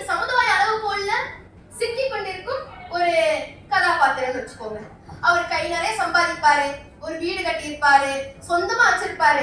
ஆனா அவர் வாழ்க்கைக்குள்ள போய் பார்த்தாதான் தெரியும் அவருக்கு இன்பம் இருக்காது. அவருக்கு இன்பம் எதுல தெரியுங்களா இருக்கும்? வயல்ல இருக்கிறது, அம்மா பண்ண ரசத்தை குடிக்கிறது, இந்த மாதிரி சின்ன சின்ன விஷயங்கள்ல தான் இருக்கும். இதே நம்ம அர்ஜுனை பாத்தீங்கன்னா அவர் இந்த சமுதாய அளவுகோல்ல சிக்காத ஒரு மனிதரா இருப்பாரு. அவருக்கு பிடிச்சதை பண்ணுவாரு, அதே நேரத்துல சாதனையை செய்வாரு. அதனால அவர் லட்சியம் முடிஞ்சிருச்சுன்னு நிக்கிறதும் கிடையாது. இப்படிதானே நம்ம வாழ்க்கையை வாழணும். இதுலதானே இருக்கு இன்பம். ஆமா, போய் நெல்லு வாங்கி கிளிக்கெல்லாம் போடுங்க, வேலைக்கெல்லாம் போக வேணாம். அப்புறம் என்னம்மா, நாய்க்குட்டி வாங்கி விடணுமா? ஐயா, நான் என்ன சொல்ல வரேன்னா, இதெல்லாம் பண்ணக்கூடாதுன்னு சொல்ல வரல. இதெல்லாம் இன்பத்தோட பண்ணா நல்லா இருக்கும் தான் சொல்ல வரேன். புரியுதுங்களா? தோசை தாங்க, நெய் ஊத்துனா நெய் தோசை, பொடியை போட்டா பொடி தோசை, மசாலா வச்சா மசாலா தோசை, அவ்வளவுதான். கரெக்டா தானே தம்பி? அது இருக்கட்டும். இந்த எதிரணி இருக்காங்க பாத்தீங்களா, அவங்க இன்பத்தை ஒரு இலக்காவே வச்சுக்கிறாங்க. அது ஒரு எட்டாக்கடியாவே பார்த்து பழகிட்டாங்க. இன்பங்கிறது என்ன இலக்கா? இன்பம் அந்த இலக்கை நோக்கி போற பாதையில தானுங்க இருக்கு. சரிதானே? என்ன புக்கு படிக்க புக்கு படிச்சங்கய்யா வருது, இதெல்லாம் பேசுறதுல வருது. ஆங்கிலத்துல ஒரு பழமொழி இருக்குது, failure is the stepping stone to success. அதாவது துன்பத்தையே நீங்க இன்பத்தோட அணுகி அதை சாதகமா மாத்துறதால மட்டும்தான் அது வெற்றியின் படிக்கல்லாவே மாறுது. இன்னொரு முறை சொல்லுங்க. அதாவது துன்பத்தையே நீங்க இன்பத்தோட அணுகி சாதகமா மாத்துறதால மட்டும்தான் அது வெற்றியின் படிக்கல்லாவே மாறுது. நடுவர் அவர்களே, துன்பங்களை நீக்கி போனாதான் வாழ்க்கையில வெற்றி பெற முடியும். துன்பத்தை நீங்க இன்பத்தோட அணுகணும் தானே நான் சொல்றேன். அதை ஏன் துன்பமா பாக்குறீங்க? அதாவதுங்க, நான் காலையிலே கொஞ்சம் நாங்க சாப்பிட்டேன், அப்பயே கொஞ்சம் கிறுகிறுன்னு வந்துச்சு. அப்புறம் 11:30 மணிக்கும் போது கொஞ்சம் கிறுகிறுன்னு வந்துச்சு.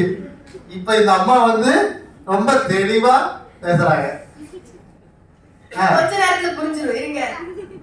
இப்போ நம்ம எதிரணியில இருக்கிற மாதிரியே வாழ்க்கை சக்கரத்துல சிக்கி இருக்கிற மாதிரியே ஒரு CEO ஒருத்தர் இருக்காரு. CEO? ஆமா.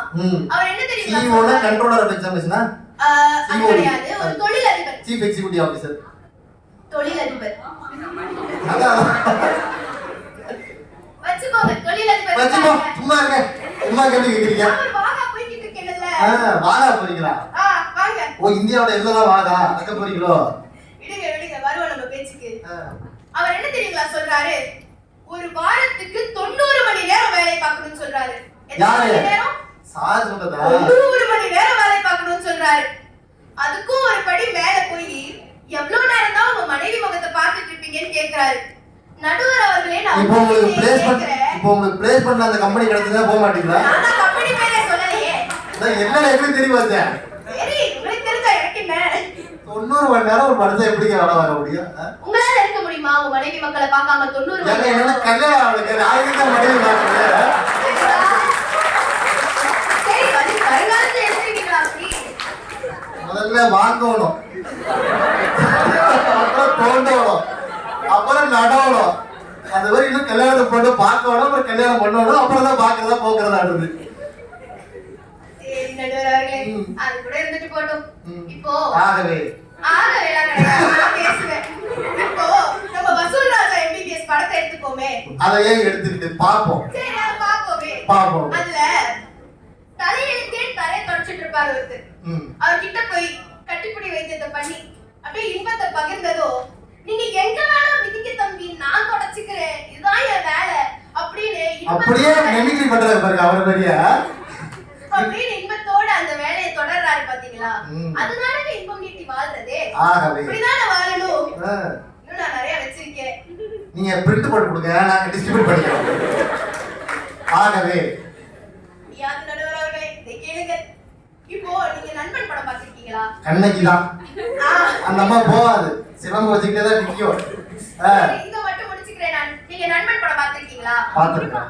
அந்த படத்துல வெங்கட்னு ஒரு கதாபாத்திரம் இருக்கும். ஆமா. அவரு நம்மள மாதிரி தான் பொறியியல் கல்லூரியில சேர்ந்திருப்பாரு. இவங்க சொல்ற மாதிரி தான் துன்பம் நீக்கி வளரணும், துன்பம் நீக்கி வளரணும்ட்டு கஷ்டப்பட்டு 4 வருஷத்தை முடிப்பாரு. ஆனா இறுதியில அவருக்கு இன்பத்தை எது கொடுத்துச்சு? அந்த சூரடம் தான். கிடையாதே. அவருக்கு இன்பம் எது தெரியுமா கொடுத்துச்சு? வெங்கட் யாருக்கு தெரியல. போட்டோகிராஃபி. அவருக்கு பிடிச்ச போட்டோகிராஃபி அவர் பண்ணதுனால மட்டும் தான் அவருக்கு இன்பத்தை கொடுத்துச்சு. ஆமா. அதனால நீங்க இன்பத்தை தேடி ஓட தேவையில்லை. பிடிச்சத பண்ணுங்க, இன்பமே தானா வரும் உங்ககிட்ட. ஆகவே நடுவர் அவர்களே, இந்த எதிர்கட்சியை பார்த்தா எனக்கு சிரிப்பா இருக்குது. அவங்க நமக்கு ரொம்ப பிடிச்ச சாப்பாட்டை கடைசியில வச்சு சாப்பிட்டா கெட்டு போயிடும். அதே மாதிரிதான் இன்பத்தை கடைசியில போட்டு துன்பம் நீக்கி வளர்றேன், துன்பம் நீக்கி வாழ்றேன்ட்டு இன்பத்தை கடைசியில போட்டு இன்பம்னா என்னன்னே தெரியாம போயிடுறாங்க. அதனால நான் இறுதியா என்ன சொல்ல வரேன்னா, நடுவர் அவர்களே, இன்பம்ங்கிறது இலக்குல கிடையாது. இன்பம்ங்கிறது இலக்கை தேடி போற பாதையில தான் இருக்குங்கிறத இந்த சமுதாய குரங்குகள் போல காதுகளையும் புலன்களையும் மூடிக்கொண்டு லட்சியத்தை தேடி ஓடிக்கொண்டிருக்கும் இந்த மூவருக்கும் புரியுமாறு நீங்க கருத்தளிப்பீங்க அப்படின்னு நம்பி கருத்து தீர்ப்பளிப்பீங்கன்றதை நம்பி விடைபெறுகிறேன். நன்றி, வணக்கம். என்ன ஒரு அற்புதமான பேச்சு. தம்பி உங்களுக்கு பெரிய ரசிகர் நினைக்கிறது. நீங்க பாட்டு பாட, அந்த பையன் ஆட ஒரே குதூகலமா இருந்தது போக. தீயதை பார்க்காதே, தீயதை கேட்காதே, தீயதை பேசாதே, அந்த 3 குரங்குகள் தான் எழுத்தாப்புல இருக்காங்கன்னு பேசிட்டு இருக்காங்க. Success is not a destination, it is a journey. ஒரு வாழ்க்கை பயணம் தான் நமக்கான வெற்றி, போய் அடைகிற இலக்கு கிடையாதுன்னு ரொம்ப அற்புதமா பேசுனாங்க. ஒரு அரை மணி நேரம் அந்த பேச்சை நம்ம கேட்டோம்னா ஆஸ்பத்திரிக்கே போக தேவையில்லை. தத்துவம் மகா தத்துவம்னு 2 இருக்கு. தத்துவம் மகா தத்துவம் 2 இருக்கும். சொல்றவனுக்கு புரியாது, சொல்றவனுக்கு புரியும், கேட்கறவனுக்கு புரியாது, அதுக்கு பேர் தத்துவம்னு பேரு. சொல்றவனுக்கு புரியாம கேட்கறவனுக்கு புரியாம இருந்தா அது பேர் மகா தத்துவம்னு பேரு. அந்த மாதிரி இல்லாம ரொம்ப தெளிவுனா தெளிவு, அப்படி ஒரு தெளிவுங்க. இன்பம்னா என்ன, துன்பம்னா என்ன, இவங்களா ஒரு ஆளா, எல்லாம் குரங்கு, மனிதர்கள் கிடையாதுன்னு ரொம்ப ஆக்ரோஷமா அடுக்கி ரெபேக்கா வர்கீஸ் மாதிரி ரொம்ப ஸ்ட்ராங்கா பேசிட்டு இருக்கிறாங்க. சும்மா காமெடி தான் சொல்றேன், ஒன்னும் கோச்சிக்காதீங்க. அந்த பிள்ளை நினைச்சுக்கிது நம்ம இந்த ரெபேக்கா வர்கீஸ்ன்றாங்களே அப்படின்னு. அதுக்கு பதில் சொல்வதற்காக நம்முடைய ரகுலன் முருகன் அவர்கள் பாருங்க. அவர்தாங்க இந்த அணியில் இருக்கிறவங்க எல்லாம் பேப்பர்ல எழுதி கொண்டு வராங்க, இந்த அணியில் இருக்கிறவங்க எல்லாம் பிரிண்ட் போட்டு எடுத்து வந்திருக்கிறாங்க. அப்பெல்லாம் பாருங்க உங்களுடைய டெடிகேஷன் எந்த அளவுக்கு இருந்திருக்கு அப்படின்னு. எல்லாத்துலயுமா பாயிண்ட். காலைல இட்லி சாப்பிட்டா சட்னி இல்லைன்னா துன்பமாவா இருக்கிறது, இன்பமா இட்லி விட்டு சாப்பிடுங்க. சில பேர் படத்தை பார்த்து வெளில வந்தா படத்தை விட்டு இருந்து வெளில வர மாட்டான். பாத்தீங்களா, டைட்டானிக் படம் பார்த்து வெளில வந்தா ஐஸ் கட்டியை பார்த்தாலே ஒரு மாதிரி பயமா இருக்கும், விழுந்தா என்ன ஆகுது அப்படின்னு. அந்த மாதிரி இப்ப இந்த கதை வெளில வரமாட்டாங்க. உங்க ரசிகத்தை கூப்பிடாரு ஆரம்பிக்கல தம்பி. இந்த அம்மா பேச்சுக்கு யார் பேசுறது எது பேச்சு, நீங்க தான் பேசணும். வாங்க பேசிடுவா. பானையில் பொங்கும் பொங்கலை போல இவ்வரங்கம் முழுவதும் பொங்கி பேரழகாய் வருகின்ற இனிய தமிழ் நெஞ்சங்களுக்கு கரெக்டா சொன்னாருங்க. அப்பப்போ வழிஞ்சு வெளில ஓடுது. தட்டை போட்டு மூடி வச்சா கொஞ்சம் பொங்காம இருந்திருக்கும். நடுவர் அவர்களே, எனக்கு முன்னாடி எதிரணியில பேசின ஸ்ரீநிதி வந்துட்டு ஒரு வாதம் ஒண்ணு எடுத்து வச்சாங்க. முதல்ல பேசினவங்களா ரெண்டாவது பேசினவங்களா? ரெண்டாவது பேசினவங்க. அதான் தெரியுமே, ஸ்ரீநிதி அவர்கள் ரெண்டாவது பேசினவங்க ஒரு வாதம் ஒண்ணு எடுத்து வச்சாங்க. அதாவது என்ன, அவங்க என்ன வாதமா வச்சாங்க, பக்கா வாதமா வச்சாங்க. அதாவது என்னன்னா, வாழ்க்கையில் இன்பம் அப்படின்றது ஒரு இலக்கா பார்க்க கூடாது, அத அந்த பயணத்திலேயே ரசிக்கணும் அப்படின்ற மாதிரி சொல்லியிருந்தாங்க. அழகா பேசினாங்க, நல்லாதான் இருந்துச்சு கேட்க. அதெல்லாம் சரிதான். ஆனா உங்கள்கிட்ட ஒரு கேள்வி கேட்கிறேன். உங்கள எத்தனை பேரு தனுஷ் நடிச்ச தொடரி படம் பார்த்திருக்கீங்க? அந்த படத்துல என்ன நடக்கும்? ஒரு ட்ரெயின்லங்க ஒரு 2 மணி நேரம் டிராவல்ல ஒரு பிள்ளை கிடைச்சிருங்க அவருக்கு. அது கேரளா பிள்ளையா பார்த்து கிடைக்குங்க. நான் வாழ்க்கை முழுக்க பல ரயில் பிரயாணம் பண்ணிருக்கேன், பல பஸ்ல பிரயாணம் பண்ணிருக்கேன், பல கார்ல பிரயாணம் பண்ணிருக்கேன். நடுவர் அந்த துன்பத்தை பத்தியும் பேசுறேன். அந்த ரயில் ரயில் பயணத்துல எல்லாரும் போயிட்டு இருப்பாங்க. ரயில் ஓட்டுநர் அப்படின்றவரு இறந்து போயிருவார் ரயில் ஓடுறப்பவே. அந்த ரயில் என்பது வேகம் குறையாம இலக்கு நோக்கி போய்கிட்டே இருக்கும். அப்ப அந்த ரயிலுக்குள்ள இருக்க எல்லாருக்கும் மனசுல ஒரே நினைப்பு தான், அது போய் இலக்க சேர்றப்போ நான் உயிரோடு இருப்பேனா இல்லையா, அதாவது ஒரு பீதியிலேயே போய்கிட்டு இருப்பாங்க. அது போல ஒரு நிதானமற்ற வாழ்க்கை பயணத்துல எதிரணியில் இருக்க ஸ்ரீநிதி போனா இன்பமா போவாங்களா? கேட்டு சொல்லுங்களேன் கொஞ்சம். ஒண்ணும் நான் என்ன சொல்ல, இந்த அம்மாவாவது 50 ரூபாய்க்கு பேசுறாங்க, இவர் 100 ரூபாய்க்கு பேசுறாருங்க. இதுல என்ன பெரிய கொடுமைன்னா அந்த அம்மாட்ட கேள்வி வேற கேட்கிறாரு. அந்த அம்மா சாதாரணமா பேசினாலே பேசுவாங்க, இப்ப இவர் கேள்வி கேட்டாலும் இன்னும் பேசுவாங்க. உங்களுக்கு நான் பதில் சொல்றேன், என்ன கேள்வி திருப்ப கேளுங்க. அது நடுவே ஒரு நிதானமற்ற வாழ்க்கை பயணத்தில் சென்று கொண்டிருக்கும் பொழுது அதை இன்பமா நீங்க பாப்பீங்களா அப்படின்றதா கேள்வி. பிரியாணி சாப்பிட்டுட்டு, கெட்டு போன பிரியாணியா சாப்பிட்டுட்டு ராத்திரி 12 மணிக்கு மெட்ராஸ்ல ஏறி பாண்டிச்சேரி போற வரைக்கும் பதவதப்பா இருக்கு தெரியுங்களா? அந்த மாதிரி நேரத்துல நீங்க ஜாலியா சிரிச்சுட்டு வருவீங்களா, இல்ல அமுக்கமா கம்மல உட்காந்து வருவீங்களா அப்படின்னு கேக்குறாரு. இல்ல நடுவே அநேகமா எதிரணி ஸ்ரீனிதி சிரிச்சிட்டே வருவாங்க ஜாலியா, 2 ஃபேண்டா வாங்கி உள்ள தள்ளிட்டு நான் என்ன சொல்ல வரேன், உள்ள முள்ளாதான் எடுக்கணும்ன்ற மாதிரி இந்த சாப்பாட்டை அந்த ஜூஸால தான் எடுக்க முடியும்ன்ற மாதிரி இப்படி பாத்துட்டீங்களா? காலைல கூட ஒரு உருண்டை சாப்பிட்டேங்க, நல்லா இருந்தது. நம்ம மனநிலை சொல்றேன், நீங்க சொல்லுங்க. அதாவது என்னன்னா, துன்பம் தான் என்னைக்குமே வாழ்க்கையில இன்பத்தின் வழிகாட்டியாக இருக்கிறது.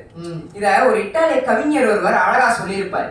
The path to paradise begins in hell. அதாவது இன்பமான வாழ்விற்கான பாதை என்பது நரகம் போன்ற வழியில் தான் துவங்கும் அப்படின்ற மாதிரி சொல்லியிருப்பார். இதுக்கு இதை உங்களுக்கு தெளிவா புரிய வைக்கிறதுக்கு நான் ஒரு 2 உதாரணம் தரேன்.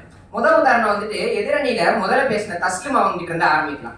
அவங்க என்ன சொன்னாங்கன்னா, ஒரு சின்ன பையன் இருந்தான், காலம் வேகமா போச்சு. எப்படி காலம் வேகமா போச்சு? பெரிய பிசினஸ் மேன் ஆயிட்டான். ஆமா, அந்த படத்துல ஒரு பாட்டு, ஒரு சூறாவளி நம்பியதே, அது மாதிரி ஒரு பாட்டுல பெரிய பணக்காரன். அதான் நடுவர் அவர்களே, அவங்க வாழ்க்கைய விக்ரமன் சார் படம் மாதிரி கலர்ஃபுல்லாவே பாத்துட்டு இருக்காங்க. அந்த பையன் பிசினஸ் மேன் ஆகிறதுக்கு என்ன எல்லாம் பண்ணிருப்பான்? துன்பப்பட்டிருப்பான். கண்டிப்பா துன்பத்தினாலதான் வளர்ச்சி அடைஞ்சிருப்பான். இதையே நான் என்ன தெளிவா சொல்றதுக்கு இன்னொரு ஒரு சான்று வந்தேன். நம்ம எல்லாருமே இப்போ கில்லி மாதிரி சைக்கிள் ஓட்டலாம். ஆனா ஒரு காலத்துல எல்லாரும், நீங்க, நான், ஏன் நம்ம நடுவரே கூட ஓட்ட கத்துக்கிட்டு தான் இருந்திருப்போம். அப்படி ஓட்ட கத்துக்கிட்டு இருந்த பொழுது முதல் வாட்டி ஏறி உட்கார்ந்த உடனே விழாம ஓட்டிட்டீங்களா? இல்லையே. முதல் வாட்டி ஏறி உட்கார்ந்து இருப்போம், கீழே விழுந்திருப்போம். அந்த பொண்ணு பார்த்துருப்போம். அது பார்த்ததேன்றதுக்காக அதை அடிபடாத மாதிரி நம்ம ஆக்டிங் பண்ணி எந்திரிச்சு, அதெல்லாம் ஒரு பெரிய கதை தம்பி. அதுக்கு வேற 2வது வாட்டி ஓட்டுறப்போ நம்ம கூட துணைக்கு வந்தவங்களோட சேர்ந்து கீழே விழுந்திருப்போம். ஆனா விழுந்து 9 விரல் முழுந்த ஒருத்தன் 10வது முறை ஏறி அந்த சைக்கிள் உட்கார்ந்ததுக்கு அப்புறம் வாழ்க்கையில கீழே விழவே மாட்டான். ஏன்னு யோசிச்சிருக்கீங்களா?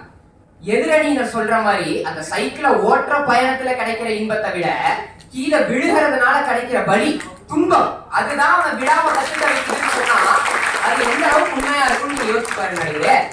அந்த அம்மா சைக்கிள்ல ஓட்டும் போது சாப்பிடறத பத்தி யோசிக்குது, நீங்க சைக்கிள்ல போகும்போது விழுந்ததை பத்தி யோசிச்சு அதுல கத்துக்கணும்னு நினைக்கிறீங்க. அது நடுவரே வரலாறு எடுத்து பாருங்க. வரலாறு பாத்தியா மாதிரி அஜித் நடிச்ச படம் நான் பாத்துட்டு முடியும். அவர் நல்லா ஆடுவாரு. இன்னிசையான படையே வருவாங்க. அதாவது அந்த வரலாறு இல்ல நடுவரே, ஹிஸ்டரி வரலாறு.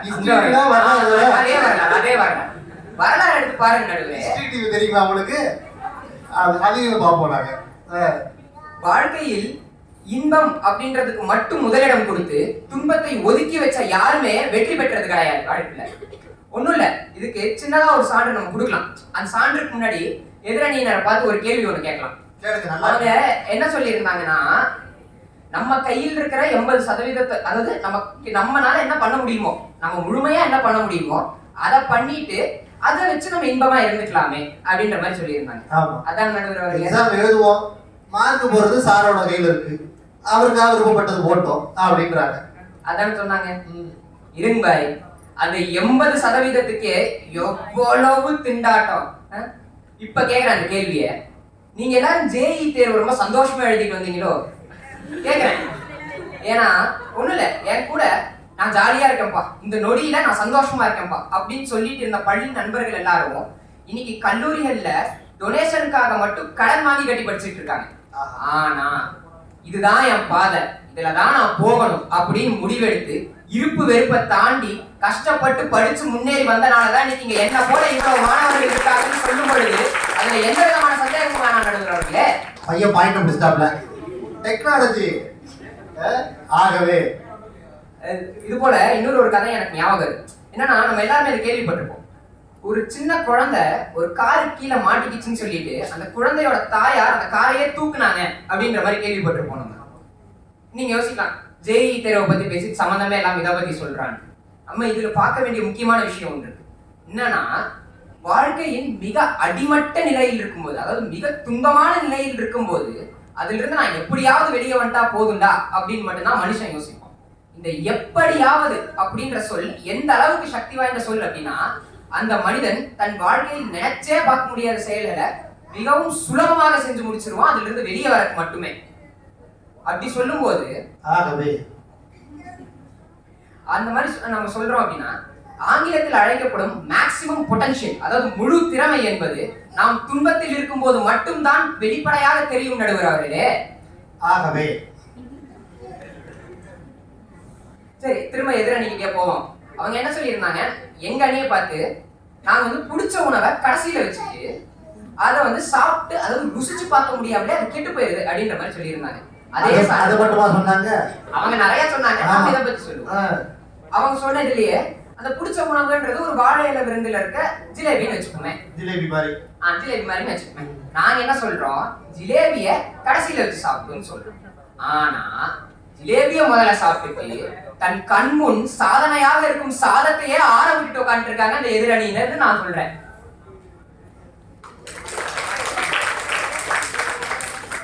நீங்களே சொல்லுங்க. நான் எந்த வகைக்குள்ள கொண்டு வரதுன்னு தெரியலங்க.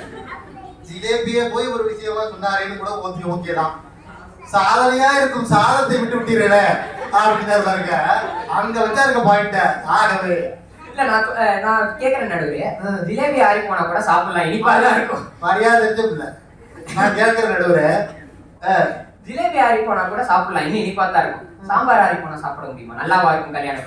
யோசிச்சு பாருங்க. அப்ப சாதனை தான் முதல் முக்கியம். இவங்க இந்த மாதிரி இன்பத்தை தரத்திட்டு போனா தனியா பேசிட்டு இருந்த, நல்லா பேசிட்டு இருந்த, என்னடா ஸ்ரீநிதி மாதிரி பேசலையே நினைச்சா பேசிட்டேன். ஆகவே சரி, அப்ப ஸ்ரீநிதி மாதிரினா வேண்டாம், முடிச்சுக்கிறேன். கடைசியா ஒண்ணு சொல்லி முடிச்சுக்கிறேன். நான் காலையில 6 மணிக்கு எந்திரிச்சு ஓலை நான் ஏன்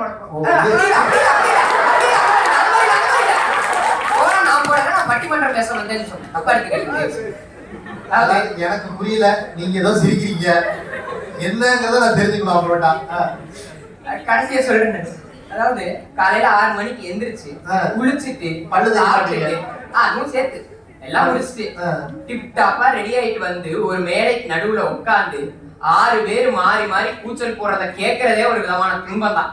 ஆனா அதையும் தாண்டி கேட்டு வளர்ந்து வந்ததுனாலதான் இன்னைக்கு நீங்க ஒரு நடுவராகவும் எங்களுக்கு மத்தியில் தமிழ் மொழியின் சின்னமாகவும் இருக்கிறீங்க. எனவே வாழ்வில் என்றுமே துன்பம் தான் இன்பத்துக்கு வழிகாட்டியாக இருக்கிறது.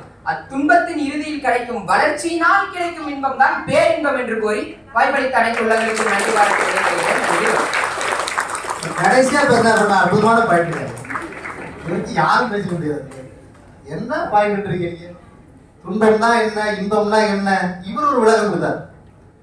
காலையில ஏந்திரிச்சு நார்மலான வாழ்க்கையை வாழாம துன்பத்துல இருந்துதான் இன்பம் கிடைக்கும். சாதாரணமாக வாழ்க்கை வாழ்ந்து போயிட்டா நமக்கு கிடைக்கிற வெற்றிகள் கூட சாதாரணமாக தான் இருக்கும். ஒரு கஷ்டப்பட்டாதானே ஜெயிக்க முடியும். வந்திருக்கிற எல்லாருமே வெற்றியாளர்கள் தான். எப்படி ஜேஇ எக்ஸாம் எழுதி செலக்ட் ஆகி இங்க வந்திருக்கிறாங்க. எவ்வளவு பேரோட போராட்டத்துக்கு நடுவில் நீங்கள் எல்லாம் வெற்றி பெற்று தரத்துக்கு வந்திருக்கிறீங்க. அப்ப நீங்களே வெற்றியாளர்களா இருக்கும் போது வாழ்க்கைங்கிறது என்ன, துன்பங்களை கடந்து வருகிற வாழ்க்கை தான் வெற்றி அப்படின்னு ரொம்ப உங்களே உதாரணமா சொல்லி அழகா பேசியிருக்கிறார். அற்புதமான கருத்து. என்னங்க என்னங்க பேசுறீங்க நீங்க, இந்த வரங்க பாருங்கன்ட்டு மரத்துக்கிட்ட பேசி, செவத்துக்கிட்ட பேசி, கண்ணாடி கிட்ட பேசி, இப்ப எல்லாம் உங்க முன்னாடி பேசுறதுக்காக தனுஷ் நாராயணன் வராரு.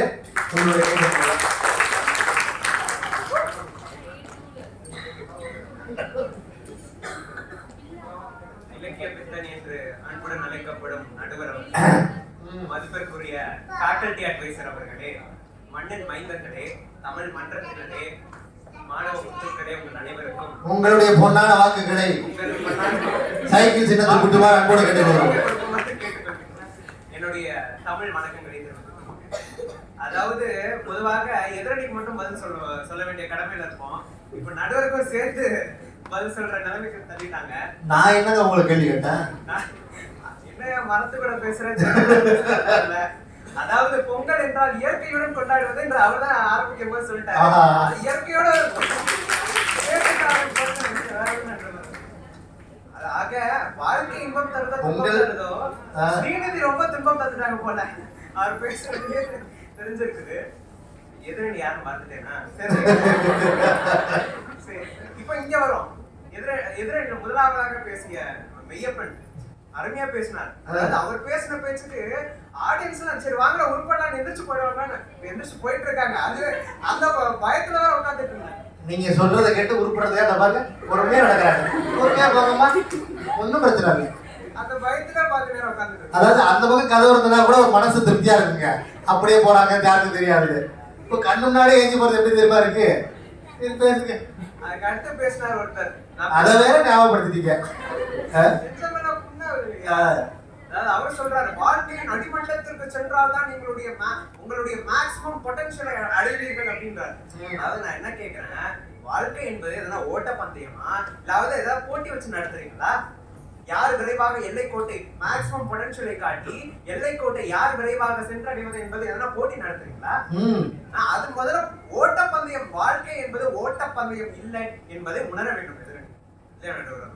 அன்னைக்கு இந்த சின்ன பையன் வந்துருந்தாங்க, அந்த மாதிரி ஒரு சின்ன பையன் ரொம்ப சோகமா கணத்துல கை வச்சுட்டு உட்காந்துட்டு இருந்தான். நான் போயிட்டு கேட்டேன், தம்பி ஏன்டா இவ்வளவு சோகமா இருக்க? அந்த மாதிரிதான், ஏன்டா இவ்வளவு சோகமா இருக்க அப்படின்னு நான் கேட்டேன். அதுக்கு அந்த பையன் சொல்றான், வாழ்க்கையே ரொம்ப டிப்ரெஷனா இருக்குண்ணா. வாழ்க்கை டிப்ரெஷனா இருக்கு. அதாவது இந்த இளைய சமுதாயத்தோட வார்த்தை பிரயோகத்தை பார்க்கணும். அதாவது அவ்வளவு பெரிய வார்த்தையை வந்து சாதாரணமாக கடந்து போயிடாங்க. இப்படி ஓடி சின்ன பையன்லாம் சொல்றாங்க டென்ஷனா இருக்கு, டிப்ரெஷனா இருக்கு. யாருமே புரிஞ்சுக்க மாட்டேங்கிறாங்க. என்னடா பிரச்சனை? கேர்ள் ஃப்ரெண்ட் கூட பேசிட்டு இருந்தாங்க. டீச்சர் அந்த புள்ள முன்னாடியே குச்சி எடுத்து அடிச்சிட்டாங்க. இது பையன் அந்த மாதிரி ஓடிக்கொண்டு எதை நோக்கித்தான் ஓடிக்கொண்டே இருக்கிறீர்கள் என்பதில் எனக்கு ஒரு பயம் கலந்த ஒரு வியப்பு. அப்படியாக சரி ஓடிக்கிட்டே இருக்கீங்க, சாதனைன்னு ஓடிக்கிட்டே இருக்கிறீங்களே, அந்த சாதனையாவது ஒழுங்காக தீர்மானம் செய்கிறீங்களா? ஒழுங்கா தீர்மானிக்கிறீங்களா? அதுவும் கிடையாது. எதை உதாரணம் காட்டிட்டு போயிருக்கிறார்? நாங்கள் எல்லாம் ஜேஇ நீட் போன்ற தேர்வில் வென்றவர்கள், சாதனையாளர்கள் அப்படின்ற வண்ணம் பேசிட்டு இருக்காரு. இப்ப என்ன நிலைமைனா, அம்மா வந்து 6 மாசமா இருக்கும் பொழுது கோச்சிங் இன்ஸ்டிடியூட் முன்னாடி போய் அப்படியாக அப்ளிகேஷன் ஃபார்முக்காக கியூல நிக்கிற அவலம் வேற எந்த நாட்டிலேயாச்சும் இருக்குமா? இங்க இருக்குங்க, இந்த நாட்டுல மட்டும்தான் இருக்கும். அதாவது அந்த பிஞ்சு குழந்தையின் மலரை அடித்து அவனை ஒரு இயந்திரத்தனமான வாழ்க்கை முறைக்குள் தள்ளுகிறது இந்த சமூகம். மறுக்க முடியுமா நம்மளால? அவன் அந்தந்த பருவத்துல அனுபவிக்க வேண்டிய எதையுமே அனுபவிக்கிறது இல்லை. இதை மறுக்க முடியுமா நம்மளால? அதாவது இந்த சமூகம், நீ ஒரு மருத்துவர் அல்லது பொறியாளர் ஆனால்தான் இந்த சமூகம் உன்னை வெற்றியாளனாக கருதும் என்ற ஒரே காரணத்திற்காக எத்தனை பேர் கண்மூடித்தனமாக ஒரு இலக்கை நோக்கி பயணித்துக் கொண்டிருக்கின்றனர். அப்படி கண்மூடித்தனமாக பயணிக்க ஒரு கூட்டம், அதனை வழிநடத்த ஒரு எதிரணியா? இதைத்தான் நீங்கள் சாதனை என்று கருதுகிறீர்களா என்று கேட்கிறேன். என்ன தீர்மானம் பண்றீங்க? ரொம்ப முரண்பாடா இருக்கு இல்லையா?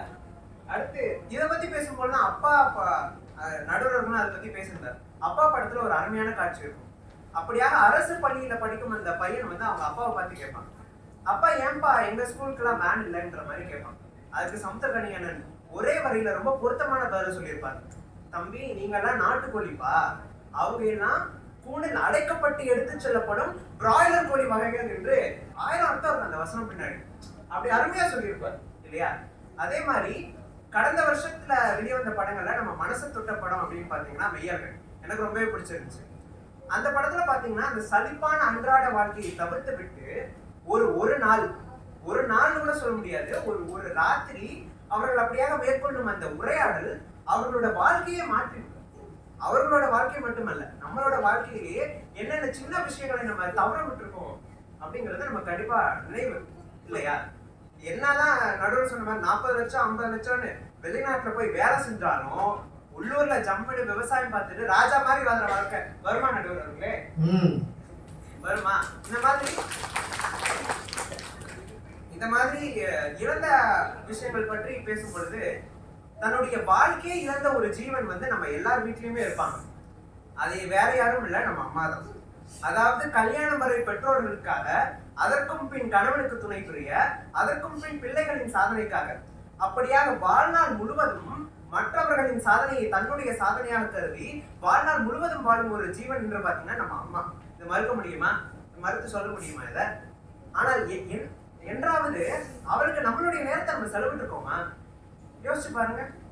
நமக்கு தான் டைமே இல்லையே. நம்ம தான் ஓடிக்கிட்டே இருக்கோமே, சாதனை லட்சியம் ஓடிக்கிட்டே இருக்கோமே. நம்ம ஒன்றை மட்டும் இந்த மன்றத்துல இருக்கிறவங்க ஒரு விஷயத்த மட்டும் நான் சொல்லிக்கிறேன், மன்றாடி கேட்டுக்கொள்கிறேன். கொஞ்சம் நில்லுங்க, கொஞ்சம் நிதானமா இருங்க. உங்க சுற்றத்தை பாருங்க, உங்க உறவுகளை பாருங்க, உங்க நண்பர்களை பாருங்க. அவர்களுடன் நேரத்தை செலவிடுங்கள், மகிழ்ச்சியாக இருங்கள். இந்த நேரமோ காலமோ போனா திரும்ப வராதுங்க. இதை மட்டும் நான் சொல்லிக்க விரும்புறேன். கடைசியா இது நீங்க ஆகவே சொல்லவே இல்லைன்னு சொல்லிட்டீங்க. ஆகவே கடைசியா ஒரு மிக மனகணத்தோட ஒரு விஷயத்தை மட்டும் பகிர்ந்துட்டு இங்க விடைபெற்றுக் கொள்கிறேன். அதாவது ஒரு 2 வாரங்களுக்கு முன்னாடி என்னுடைய கல்லூரி நண்பர் ஒரு ரயில் விபத்துல தவறிட்டார். ஆனால் அவர் இந்த இடத்தை அடைய எத்துணை கனவுகள், எத்துணை உழைப்பு, எத்துணை தியாகங்கள். ஆனால் அவை அனைத்தும் ஒரே நிமிடத்தில் அர்த்தமற்று போய்விட்டது. ஒரு நிமிடம் தான். ஆக எதை நோக்கி ஓடிக்கொண்டிருக்கின்றோம், எதை இலக்காக வைத்திருக்கின்றோம் என்றே தெரியாமல் ஒரு ஓடிக்கொண்டே இருக்கிறாமல் கொஞ்சம் நில்லுங்கள். உங்கள் சுற்றத்தை தயவு செய்து பாருங்கள். அது திரும்ப நான் ஒரே ஒரு முறை சொல்லிக்கிறேன். வாழ்க்கை என்பது ஓட்டப்பந்தயம் அல்ல, யார் விரைவாக சென்று முடிக்கிறார்கள் என்பது. வாழ்க்கை என்பது அந்த எல்லை கோட்டிற்கு முன்னால் இருக்கும் அந்த பயணத்தை, அந்த பாதையை ரசித்து மற்றவர்களையும் மகிழ்வித்து வாழ்வதே வாழ்க்கை என்று சொல்லி நல்ல வாய்ப்பிற்கு நன்றி கூறி விடைபெறுகின்றேன். வாழிய செந்தமிழ், வாழ்க நற்றமிழர், வாழிய பாரத மணித்திருநாள். நன்றி. கரெக்டா 5 நிமிஷம் தான், 5 நிமிஷத்துக்குள்ளே முடிச்சிட்டாப்ல. அது கருத்தா பேசி இதெல்லாம் சொல்லி இந்த இதில் நீங்க கேட்கலாம். நல்ல கேள்வி. வாழ்க்கைன்னா நீங்க பாட்டு ஓடிட்டே இருக்கீங்களே, திடீர்னு ஒரு நாள் ரயில் ஆடிவிட்டு போனா என்ன ஆகும்? அப்ப நீங்க வாழ்க்கையில அனுபவிக்க வேண்டிய தருணங்களை எல்லாம் விட்டுருப்பீங்களே அப்படின்னு ரொம்ப அழகா கேட்டிருக்கிறார். நம்ம வாழ்க்கையை அப்படித்தான். பெர்னாட் சொல்ற மாதிரி ஒண்ணு மாத்தி ஒண்ணு தேடி கடைசியில ஒண்ணுமே கிடைக்காம போறது பேர் தான் வாழ்க்கைன்னு பேர். நீங்க ஒண்ணு மாத்தி ஒண்ணு தேடுவீங்க. 10th படிக்கும்போது மேக்ஸ்ல சென்டா எடுக்கணும், 12th படிக்கும்போது அக்கௌண்ட்ஸ்ல சென்டா எடுக்கணும், காலேஜ் படிக்கும்போது நல்ல மார்க் எடுக்கணும், வேலைக்கு போகணும், அப்படி இப்படின்னு ஓடிட்டே இருக்கும். ஒரு இடத்துல நிக்காது நம்மளுக்கு. கல்யாணம் ஆயிடுச்சுன்னா சரி அப்பயே நிப்பானா நிக்காது. குழந்தை நல்ல குழந்தையா இருக்கணும், கல்யாணம் பண்ணி வைக்கணும், பேரம் பேத்தி எடுக்கணும், வீடை கட்டணும், காரை வாங்கணும், அது இதுன்னு ஓடிட்டே இருக்கும். அப்ப நம்ம பிக்ஸ் பண்ற இலக்கு எல்லாமே என்ன ஆகுது? மாறிட்டே இருக்கு. இப்ப இந்த மாறின இலக்கை நோக்கி நம்ம ஓடுறமே தவிர இயல்பான வாழ்க்கையை வாழல அப்படின்னு ரொம்ப கருத்தா அழகா பேசியிருக்கிறாப்ல. வாழ்த்துக்கள், பாராட்டுகள். இது சொல்வதற்காக சந்தியா அவர்கள் வராங்க. சந்தியா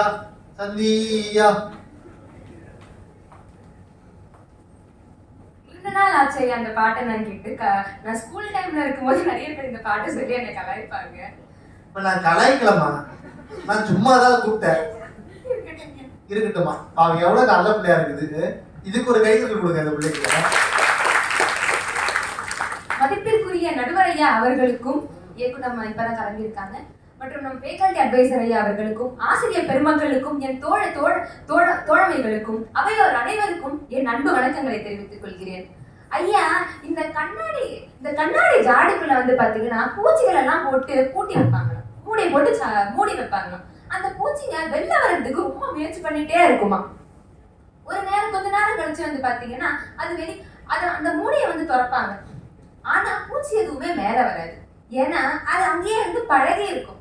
அந்த மாதிரி இன்பத்திலேயே பழகின 3 பேரும் தான் அதுக்காக குரல் கொடுத்துட்டு இருக்காங்க. பொழுதேனிக்கும் பொங்கல் கொண்டாடுறவங்க குரூப், பொழுதேனிக்கும் ஜாங்கிரி தின்ற குரூப், பொழுதேனிக்கும் வீட்லயே இருக்கிற குரூப், இவங்க அப்படிதான் இருப்பாங்க. நடுவரே, இந்த ECG ஸ்கேன் பாத்தீங்கன்னா அதுவும் நம்ம வாழ்க்கை மாதிரிதான். ஒரு கோடு மேல ஒரு கோடு கீழே இருக்கும். அதாவது காத்து மேல, காத்து கீழே, காத்து சைடுல. நம்ம வாழ்க்கையில பாத்தீங்கன்னா இன்பன்ற கோடு மேல போகும்போது துன்பன்ற கோடு கீழே இறங்கத்தான் செய்யும். இவங்க சொல்ற மாதிரி இன்பம் மட்டுமே மேல நோக்கி போயிட்டே இருந்துச்சுன்னா கடைசியில நேர்கோடா போய் வாழ்க்கையா முடிஞ்சு போயிடும். போயிட்டே இருந்தா என்ன ஆகுது? டெய்லி தாண்டி தின்னுட்டு இருந்தா என்ன ஆகுது? ஹாஸ்பிட்டல்ல போய் படுக்க வேண்டியதான். டாக்டர் திட்ட முடியல டாக்டர். இப்ப நமக்கு வர இந்த ப்ரோக்ராஸ்டினேஷன், அப்புறம் டிப்ரெஷன், இந்த மாதிரி வர துன்பத்துக்கெல்லாம் என்ன காரணம் நினைக்கிறீங்க? இவங்கதான் இந்த மாதிரி ஆட்கள் இருந்தா துன்பம் வரதான் செய்யும். நாம வந்து நம்மளோட துன்பத்தை மறைக்கிறதுனாலதான். இந்த நேரத்துக்கு மட்டும் ஏதாச்சும் ஜாலி பண்ணி அதை மறக்கடிச்சிருவோம். ஆனா துன்பத்தினால அடைக்கப்படுற அந்த ஜாதி ரொம்ப நேரம் தாங்காம ஒரு நேரத்துல வெடிச்சிருவாங்க.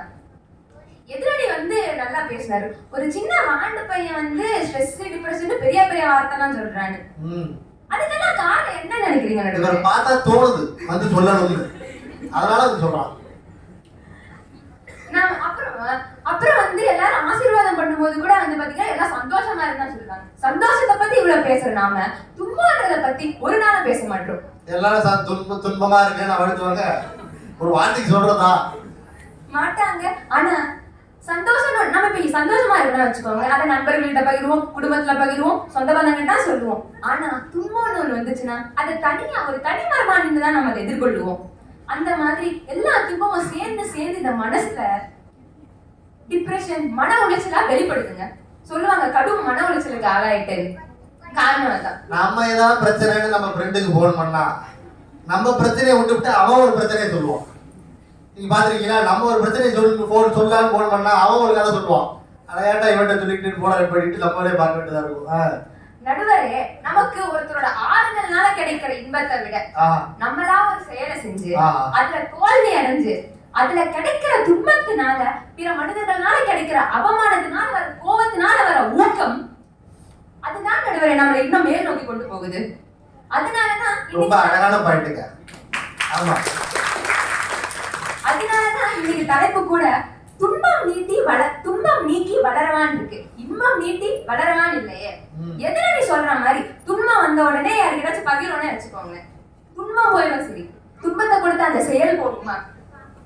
நம்ம அந்த துன்பத்தை எப்ப நீக்கிறோமோ அப்பதான் நம்மள பிற்காலத்துல அந்த செயல் என்பது பிற்காலத்துல நம்மளை பாதிக்காம இருக்குன்ற போது இந்த நேரத்துல எனக்கு அந்த துன்பம் தானே வாழ்க்கைக்கு ஒரு வழியா அமையுது. அப்ப அதுதானே வாழ்க்கைக்கு முக்கியம். ஒருவன் வாழ்வுல வளர்ச்சி மகிழ்ச்சி வேணும்னு நினைச்சான்னா தன்னுடைய பயணத்துல தன்னுடைய பாதையில வர துன்பம் எல்லாத்தையும் கடந்தா மட்டும்தான் அவனால வெற்றி பெற முடியும். நான் சொல்றது சரிதான நடுவரே? நீங்க சொல்றது எல்லாம் சரிதான், பிரமாதமா பேசுறாங்க ஐயா. என்னோட ஒரு ஆக்கப்பூர்வமான கவிதை ஒண்ணு படிச்சேன். துன்பம் துரத்துகிற நாய் நீ ஓடும் வரை எதிர்த்து நின்று பார், தூரத்து புள்ளியாய் தொலைந்து போகும். எதிர்த்து நின்று பார், தூரத்து புள்ளியாய் தொலைந்து போகும். திரும்பி பார்த்தா பாயுது. நம்ம எல்லாருக்கும் பிரச்சனை எதிர்கொள்ளணும் அப்படின்றதுக்கு ஒரு பயம் இருக்கும். அந்த பயத்தினாலதான் எல்லாத்தையுமே தள்ளி போடுறோம். அதுவே ஒரே ஒரு நிமிடம் இந்த துன்பத்தை என்னால எதிர்கொள்ள முடியும் அப்படின்னு நினைச்சோம்னா வாழ்க்கையே நம்ம வென்றுடலாங்க, உலகத்தையே வென்றுடலாம். இந்த நேரத்துல நான் ஒரு படத்தோட காட்சியை வந்து குறிப்பிட விரும்புறேன் நடுவரே. ஒரு பள்ளி செல்லும் ஒரு பையன் வந்து வீட்டுக்கு போயிட்டு அவனோட போன்ல கேம் விளையாடிட்டு இருப்பான். அம்மா பார்த்து கேட்பாங்க, ஏன்டா படிக்காம கேம் விளையாடிட்டு இருக்கேன்? தம்பி திரும்ப கேள்வி கேட்பாரு, நான் ஏன் படிக்கணும்?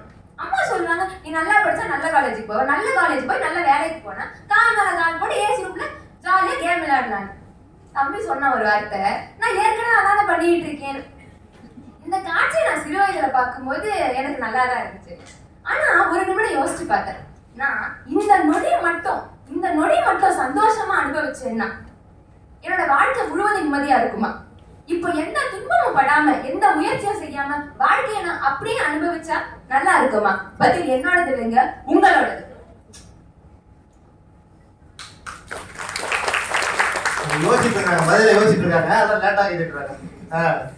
எதிரடியர் சொன்னாங்களே, தன்னிடம் எந்த நிலை உள்ளதோ அதையே மகிழ்ச்சியா கொண்டு வாழணும்னு. எனக்கு தெரிஞ்ச ஒரு 3 பேர், நம்ம எல்லாருக்கும் தெரிஞ்ச ஒரு 3 பேரை நான் இங்க எடுத்துக்காட்ட சொல்ல விரும்புறேன். அப்துல் கலாம் ஐயா, ஹெலன் கெல்லர், மலாலா யூசுப்சாய். அவங்கள பத்தி இப்ப நான் சொல்றேன். அப்துல் கலாம் ஐயா அவர் பட்ட துன்பங்கள் எல்லாத்தையும் எப்படி விடாமுயற்சியோட ஜெயிச்சாருன்னு நம்ம எல்லாருக்குமே தெரியும். மேலும் ஹெலன் கெல்லர் அம்மையார் அவங்க வந்து சிறு வயதிலேயே கேட்கும் திறனையும் பார்க்கும் திறனையும் எழுந்தவங்க. ஆனாலும் கல்வி பயின்று உரையாடல்கள் புத்தகங்கள்லாம் எழுதினாங்க. மலாலா யூசுப்சாய் என்ற பெண் 11 வயது முதல் பெண் கல்விக்காகவும் பெண் உரிமைக்காகவும் போராடினா. கண்ணு கிட்ட ஒரு குண்டடி வாங்கியது பின்னும் அவள் எழுந்து போராடினா. இவங்க யாருமே அவங்களோட துன்பத்தை எதுவும் தாண்டாம நம்ம வாழ்க்கை இப்படித்தான் அப்படின்னு நினைச்சிட்டு போயிட்டு இருந்தாங்கன்னா இவங்களெல்லாம் பத்தி நமக்கு தெரிஞ்சிருக்குமா? இல்ல இவங்களுக்கு இந்த திறமெல்லாம் இருந்திருக்குன்னு அவங்களுக்காக தெரிஞ்சிருக்குமா? சொல்லுங்க நடுவரே. இதெல்லாம் நம்ம பேசணும்னு அவங்களுக்கே தெரியாது. சரி, இவங்க எல்லாரும் பெரிய சாதனை பெருமக்கள் தான். நான் என் வாழ்க்கைய வந்து அமைதியா நிம்மதியா நான் பாட்டி இருக்கணும், தெரியாம இருக்கணும் அப்படின்னு நினைக்கிறேன், அப்படின்னு வாழணும்னு நினைக்கிறேன்னு சொல்றீங்கன்னா உங்களுக்கு ஒரு கேள்வி. ஒரு நிமிஷம் இதை யோசனை பண்ணுங்க.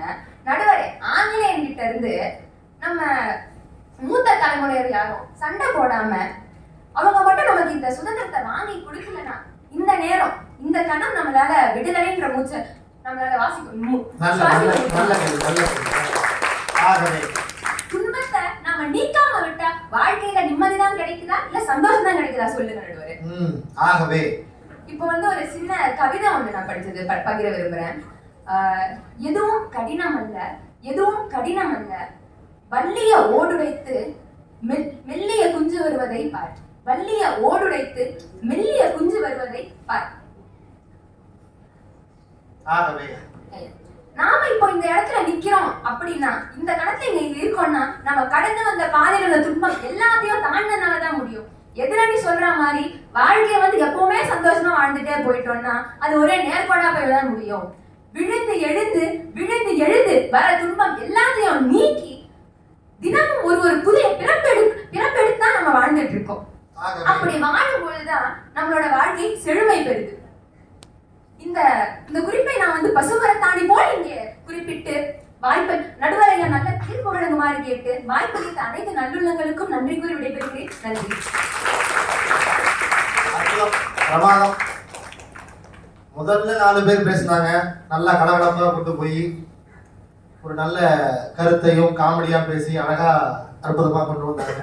அடுத்த பேசின 2 பேரும் கருத்தாழமிக்க பேச்சா 2 பேருடைய பேச்சு அமைஞ்சு அவங்களும் வந்து தனக்கே உரித்தான பாணியில அவரவர்களுக்கே உரித்தான பாணியில அவரவர்கள் இடத்துல இருந்து அழகான முறையில பேசியிருக்கிறாங்க. அதற்கு பெரிய பாராட்டுகளும் வாழ்த்துகளும். முதல்ல பேசினப்புல கவிதைகளா அடுக்கி கட்டுரைகளா தொகுத்து பிராக்டிஸ் பண்ணதுனால தொண்டை போய் உங்களுக்கெல்லாம் வாட்ஸ்அப்ல பாக்கி பாயிண்ட்ஸ் எல்லாம் அனுப்புறேன்ற ஒரு உறுதியை கொடுத்து போய் உட்காந்துருக்காங்க. அது மாதிரி அவங்க பேசி பாடி ஒரு பெரிய குதூகலத்தை உண்டாக்கி அந்த பிள்ளை பாருங்க அப்பா ஏஞ்ச ஆண்ட பையன் தான் இன்ன வரைக்கும் உட்கார மாட்டாங்க. அந்த மாதிரி ஒரு அற்புதமான பேச்சை கொடுத்து அற்புதமா உட்காந்துருக்காங்க. தம்பி நாம எதை நோக்கி போறோம் அப்படிங்கிறதையே நம்மளுக்கு திரும்பி பார்க்க வச்சு நீங்க போறது சரியான வழி இல்லை, எதுன்னு தெரியாமலே ஓடுறீங்க அப்படின்னு பேசியிருக்கிறாப்ல. அந்த மாதிரி இங்க மெய்யழகன் மெய்யப்பன் ரொம்ப அற்புதமா பேசினாரு.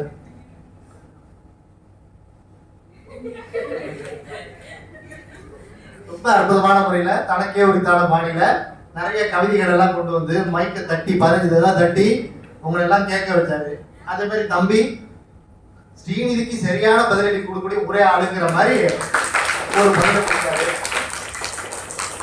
இல்ல அவங்க சரியான பதில் கொடுத்தாப்புல. திரும்ப நீங்க கேட்டு எடுத்து நம்ம பதில் கொடுப்போம், சபை நாகரிகம் கருதி நாங்க எல்லாம் கம்பெனி உட்காந்துருக்கோம் அப்படின்ற மாதிரி எங்களை விட்டீங்கன்னா நாங்க ராணுவ பட அந்த மாதிரி அற்புதமா பதில் சொல்லுவாங்க அவங்க. அதுக்கு நல்லா அற்புதமா பதில் சொல்லி நல்ல கருத்துக்களோட பேசினாரு. அதே மாதிரி கடைசியா பேசுறவங்க என்னங்க வாழ்க்கையில என்ன இருக்குன்றது தெரியாமலே நம்ம வாழ்ந்துகிட்டு இருக்கோம். நம்முடைய வாழ்க்கையை தேடி பார்த்தா திரும்பி பார்த்தா நம்ம கேள்விகளுக்கான பதிலாம் இருக்கும்னு ரொம்ப அற்புதமான முறையில அற்புதமா பேசினாங்க. எல்லாரும் நல்லா பேசினாங்க, நீங்களும் நல்லா கேட்டுவிட்டீங்க. இப்ப என்ன தீர்ப்பு சொல்லலாங்கிறத நீங்க ஓரளவுக்கு யோசிச்சு வச்சிருப்பீங்க இல்லையா? ஆனா நீங்க நினைக்கிறதா நான் சொல்லுவேங்கிறதையும் உறுதியா சொல்ல முடியாது. நீங்க நினைக்கிறது ஒண்ணா இருக்கலாம், நான் நினைக்கிறது ஒண்ணா இருக்கலாம். இவங்க பேசுறதை வச்சுதான் நம்ம தீர்ப்பு சொல்ல முடியும். இப்ப வாழ்க்கை அப்படித்தானே, நீங்க நம்ம ஒண்ணு நினைக்கிற மாதிரி இருக்காது. முன்னெல்லாம் வாழ்ந்தவருடைய வாழ்க்கையும் இப்ப வாழ்றவங்களுடைய வாழ்க்கையும் இனி வர்ற காலங்கள்ல நம்முடைய வாழ்க்கை எப்படி இருக்குன்னு பார்த்தாலே அது நம்ம நினைச்ச மாதிரி இருக்காது. நினைச்சு பார்த்துருக்கோமா?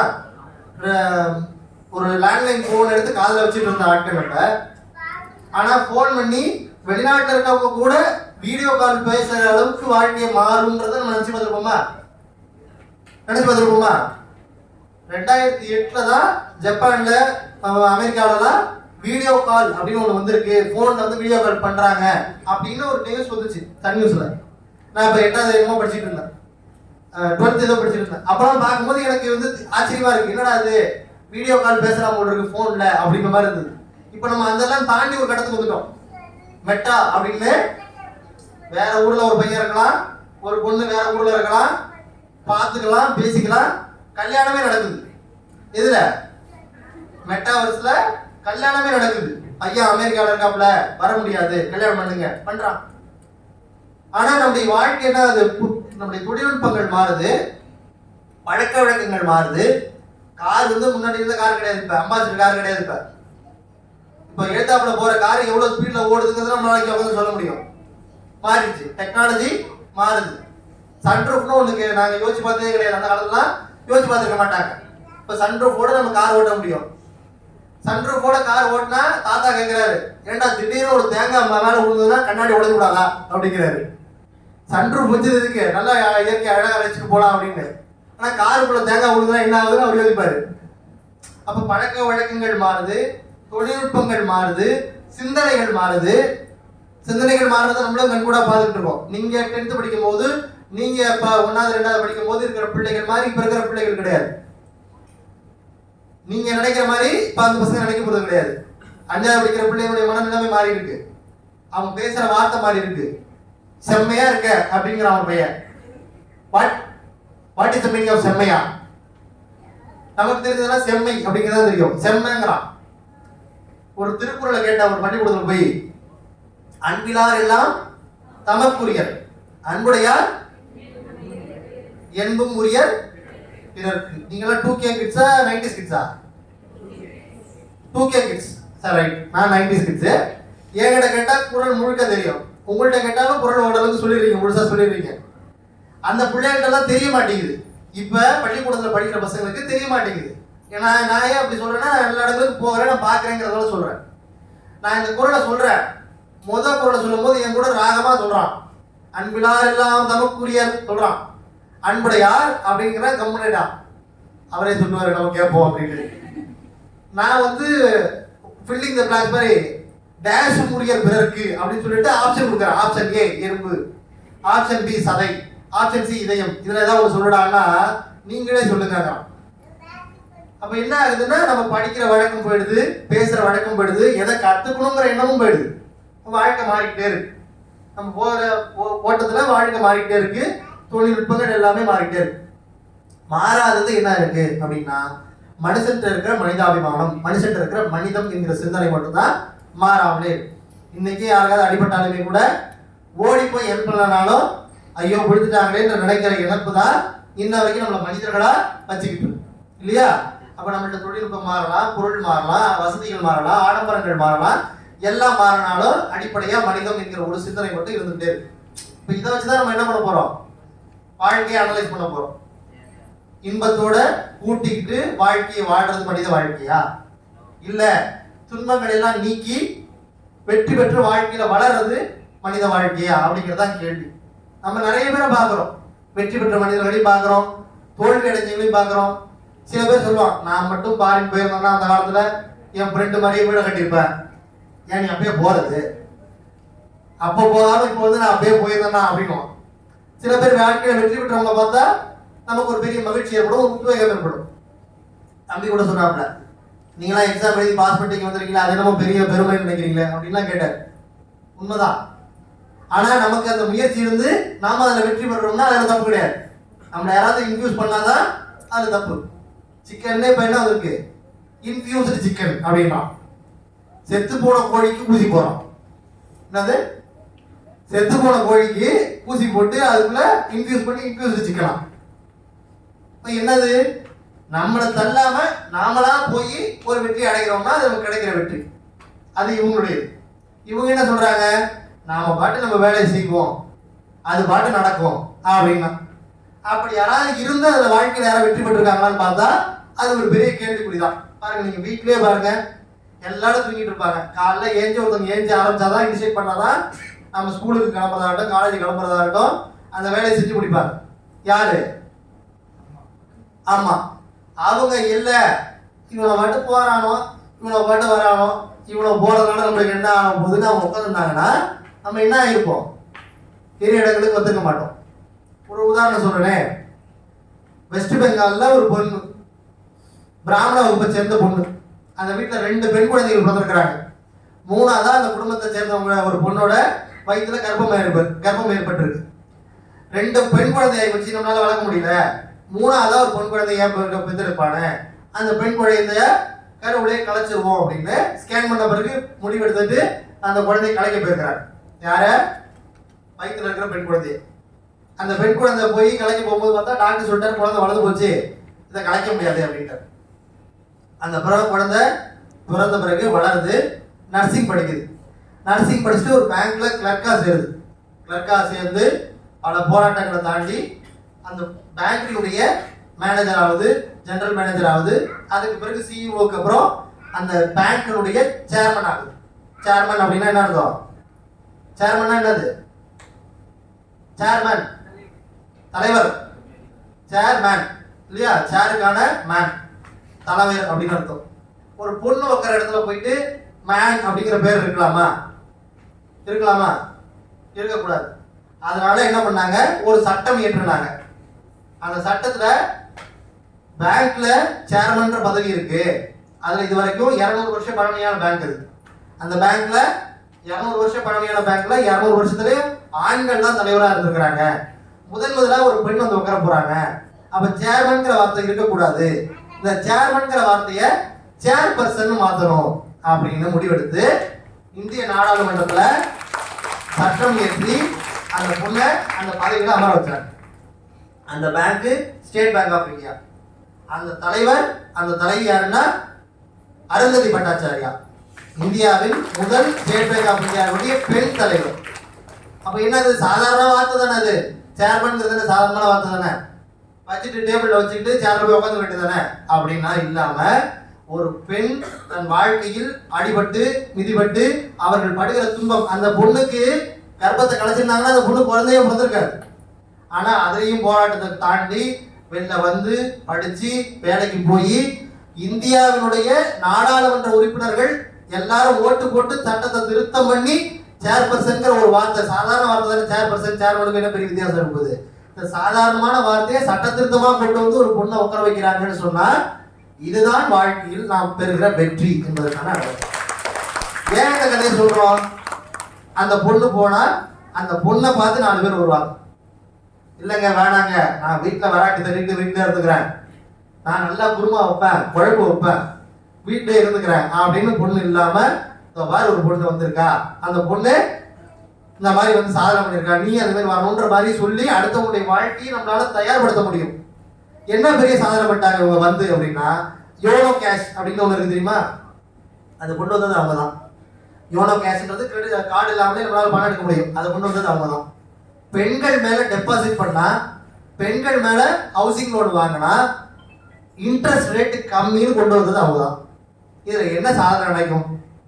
பெண்கள் பேர்ல ஹவுசிங் லோன் வாங்கினா இன்ட்ரெஸ்ட் ரேட் ஜென்ஸுக்கு 9%, லேடிஸ்க்கு 7.5%. இதுல என்ன சாதனை நடக்கும்? யாராவது ஒருத்தவங்க யோசிச்சு பார்க்கலாமா? என்ன பெருசா சாதனை நடக்கும்? இது அவங்க கொண்டு வந்த திட்டம். இதுல என்ன சாதனை நடக்கும்?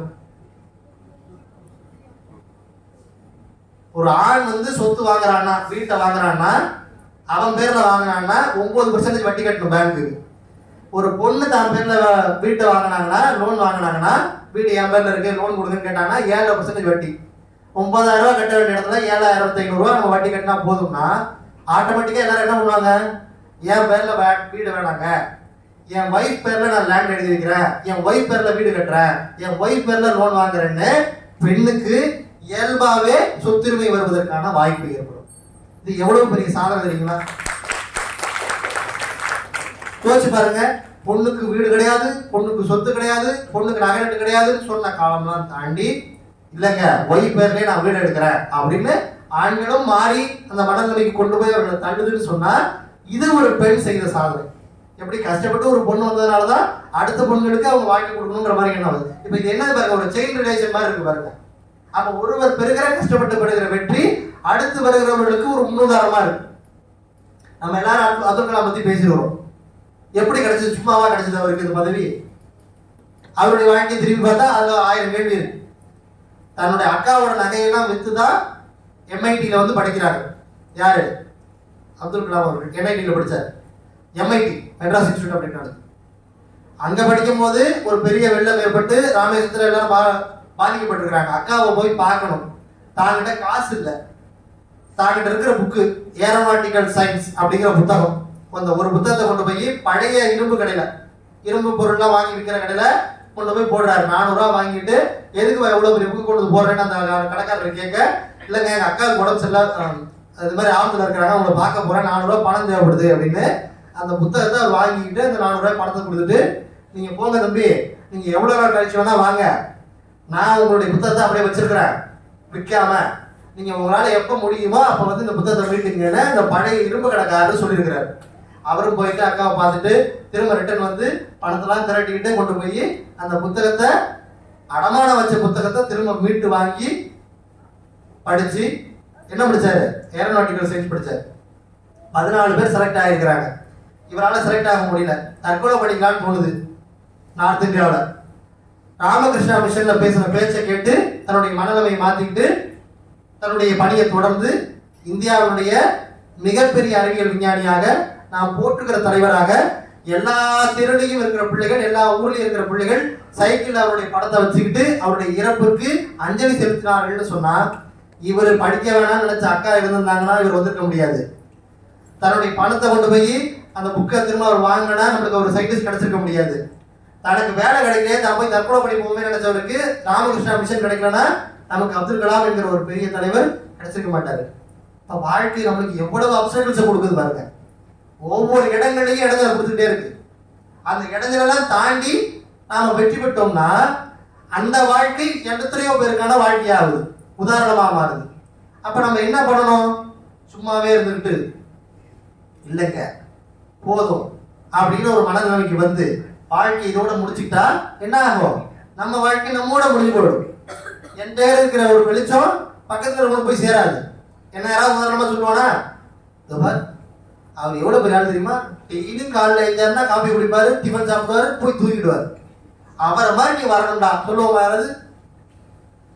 அவரை மாதிரி எவ்வளவு பெரிய ஆள் தெரியுமா, புகையை விட்டாருன்னா வட்ட வட்டமா விடுவாரு, அவரை மாதிரி நீ வரணும் எந்த அப்பாவை சொல்லுவானா? இவன் சொல்லுவான், அவர் வட்ட வட்டமா விட்டா நான் மாவட்டமா விடுவாங்க. அப்ப உதாரணமாக சொல்வதற்கு கூட இப்படியா இருக்கிற மனிதர்களை நம்ம சொல்ல மாட்டோம்.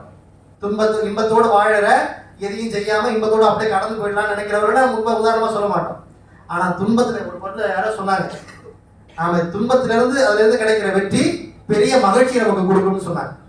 எவ்வளவு பெரிய மகிழ்ச்சி கொடுக்கும்னா, நமக்கு அடுத்து வருகிறவர்களையும் நம்ம பார்த்து இவங்களை மாதிரி வரணும்பான்னு சொல்லுகிற அளவுக்கு நம்மளுக்கு மகிழ்ச்சியை கொடுக்கும். அப்படின்னு என்னை பார்த்து 4 பேர் வரான்னா எனக்கு எவ்வளவு பெரிய மகிழ்ச்சியா இருக்கும். என்னை பார்த்தா சார் இதை பண்ண அப்படின்னா இவனுக்கு எவ்வளவு மகிழ்ச்சியா இருக்கும். அதுதான் நம்முடைய வாழ்க்கை மற்றவர்களுக்கு கிடைக்கிற ஒரு ஆதாரமாக இருக்கும். ஆக மனிதம் எங்கே தொடங்குதுன்னு சொன்னா, நம்முடைய வாழ்க்கை நம்மோடு முடிவதில் இல்லை மனிதம். நம்முடைய வாழ்க்கை நம்மோடு முடிவதில் இல்லை மனிதம். நம்மோட வாழ்க்கை மற்றவர்களுக்கு பாடமாகிற பொழுதுதான் நம்முடைய வாழ்க்கை மனிதம் பெறுகிறது, புனிதம் பெறுகிறது. அப்படின்னு சொன்னா நம்முடைய போராடி கிடைக்கிற வெற்றிகள் சாதாரணமாக வாழ்க்கையை வாழறது. நம்முடைய வாழ்க்கை மற்றவர்களுக்கு உதாரணமாக இருக்க போவதல்ல. அது ஒரு சின்ன குழந்தைக்கு கிடைக்கிற தீனி பட்டத்தை போல, நம்ம கிட்ட இருக்கிற தீனி பட்டத்தை குழந்தை சாப்பிட்டு அப்படி தூக்கி போட்டு போயிடும், பாதி சாப்பிடும் பாதி போட்டு போயிடும். ஆனா இவர்களுக்கு கிடைக்கிற வெற்றி என்பது பல நாள் காத்திருந்தவர்களுக்கு கிடைக்கிற சாப்பாடு போல. அதனுடைய அருமை அவனுக்கு புரியும். அந்த அருமையை அவன் அடுத்தவனுக்கு சொல்லித் தருவான். வாழ்க்கை இதுதான் என்பது மற்றவர்களுக்கு புரிய வைப்பான். மனிதம் வளரும் என்று சொன்னால், அருமை பெரியவர்களே, இங்கு பேசிய அத்தனை பேருடைய தீர்ப்பாக, கவனித்திருக்கிற உங்களுடைய பேச்சாக, கவனித்திருக்கிற உங்களுடைய தீர்ப்பாக, இவர்கள் பேசியிருக்கிற பேச்சினுடைய தீர்ப்பாக, மனித வாழ்க்கை என்பது மகிழ்ச்சியாக வாழ்வதுதான், அல்டிமேட்டா தான். அதுக்கு நம்ம மாற்றுக்கிறது கிடையாது. ஆனால் இன்பத்தை கூட்டி சாதாரணமான மனிதனாக நாம் வாழ்வது நம்முடைய வாழ்க்கையின் சிறப்பா, இல்லை துன்பங்களை கடந்து அது கிடைக்கிற வெற்றி மற்றவர்களுக்கு பாடமாக்கி வாழ்வது நம்முடைய வாழ்க்கையினுடைய சிறப்பா என்று கேட்டால், துன்பத்தை தாண்டி பெறுகிற வெற்றி, அதனால் கிடைக்கிற வாழ்க்கை, அதனால் கிடைக்கிற பாடம் தான் வாழ்க்கையில் சிறந்தது என்பதை தீர்ப்பாக சொல்லி, அத்தனை நேரம் வாழ்த்துக்களையும் வணக்கங்களையும் பாராட்டுகளையும் சொல்லி உங்கள் அத்தனை பேருக்கும் நன்றிகளை கூறி விடைபெறுகிறேன். நன்றி, வணக்கம்.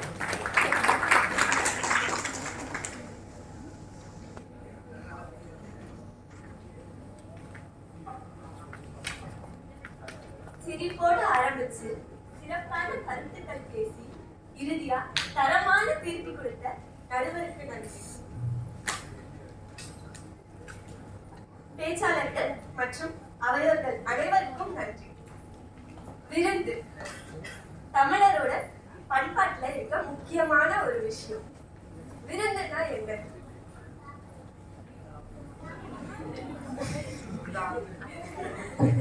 ஏற்றி போறதா இருக்கு.